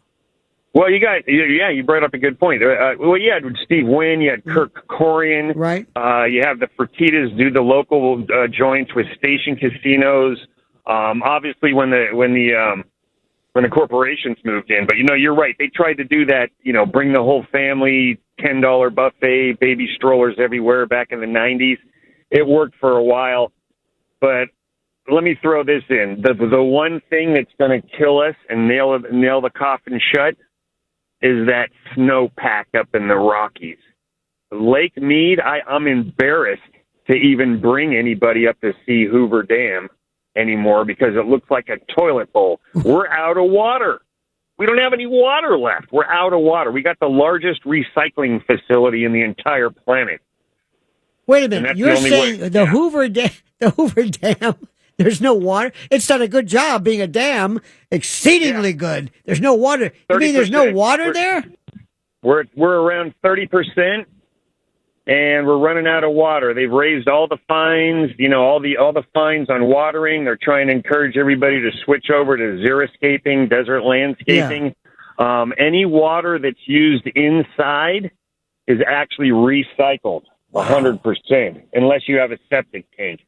But that's what they're doing. They're getting everybody to, and let me tell you, you can't even brush your teeth anymore in the summertime with cold water. It's like warm. We used to get, when I was a kid playing Nerf football on the street, somebody's sprinklers would run on. We'd go over and drink off the sprinklers. You do that nowadays, you won't have any teeth in 6 months. Sal, you have provided. This is one of the most. Anytime. Please call me again, sir. My best to you. I will, and thank you for you. And thank you so much, sir. What a fascinating disquisition, a discussion of this. I had no idea. If I mean this, I love to learn new things, and my God, have I learned a lot. 800-848-9222. The final segment coming up. I told my wife, I said, Saturday is my day. I can sleep late and go to bed late, and that's it. So, the key to Friday is to go home now and sleep. Go to sleep. Yes. And, you get 5-6 hours and you wake up, it's, noon, 1 o'clock. You still got most of the day. Right. But yes, Saturday's the one day. The only full day. And then you're thrown off. And then what happens is I'm thinking, my body is saying, what are you doing? What are you doing? Now, I found out something, too. One of the greatest sleep devices of all time for me is, of course, heavy narcotics. Aside from that, it's the mask. That Arlene Francis, What's My Line mask. Silk. I have 4 or 5 of these, and I am in another world. So yesterday, I felt, you know what? I'm going to nap. Because I believe in one thing. If I'm tired, I'm going to nap. That's it. because I don't look at sleep at anything but restorative and necessary. It's not laziness. It's necessary. I made the mistake of wearing the mask. And I was out of my mind. I think I was in a coma. So I just died the entire day. I died myself tonight. Whatever that song from the 80s. I died. And my body says, oh no, you're not going anywhere. We're going to do this. And do you know, here's one thing. You know that science can still not tell us what sleep does? Do you know what it does? Like, what is restored? It's one thing for you to say, okay, I'm exhausted. You go to sleep and I'm still exhausted. Why? Well, the restorative part, still don't know. Because some animals don't sleep. Like hummingbirds. What do? Some animals sleep very, very little. Some sleep all day long. Is it restorative? What does it do? Babies sleep. How about dogs? Some dogs sleep more than some. That's all they do. It's one of the mysteries along with consciousness. We really don't know what it is. And the number of people who I think are very ill because they don't sleep right. And by the way, sleeping, as you know, does not mean closing your eyes. It means the quality of sleep. It means, are you into deep sleep? Are you a dreamer? Do you go into delta wave? And they say that is the part which allows you to undo and to finish certain things, that it's not so much a physical as a mental rewiring, repositioning, recalibrating. So the more you dream, by the way, watch a baby when they sleep, when they're a newborn, immediately has to start dreaming. And what they're dreaming about, I have no idea. Like a dog, what are they dreaming about? What are they thinking about? But you watch a baby's eyes twitch and you get their rapid eye movement, that REM, that particular behavior causes the myelinization of nerves and the deep wiring and circuitry of the brain. Sleep is a fascinating subject. I remember a friend of mine went through Ranger training. He was a member of the armed forces. And anyway, he went to this one class called interrogation. And he thought, I can't wait to hear what maybe we'll learn about mild torture. You know what the interrogation was? Keep the enemy up. Keep them up. And they'll tell you anything you want to know. Just sleep deprive them and they will go absolutely berserk when they can't tell how long they've been. It's a very, very important thing. So just remember this, because in less than an hour, I'm going to be, maybe, I don't know, either asleep or psychotic. To our friend who sat in tonight, you did a wonderful job. I hope the federal programming continues to allow you to work with us. Mr. Blaze, thank you as always for your expertise, your attention to detail, and your incredible connectivity between the song and the subject matter. This is Lionel with you, reminding you, as I always do, the monkey's dead, the show's over, sue you, dad.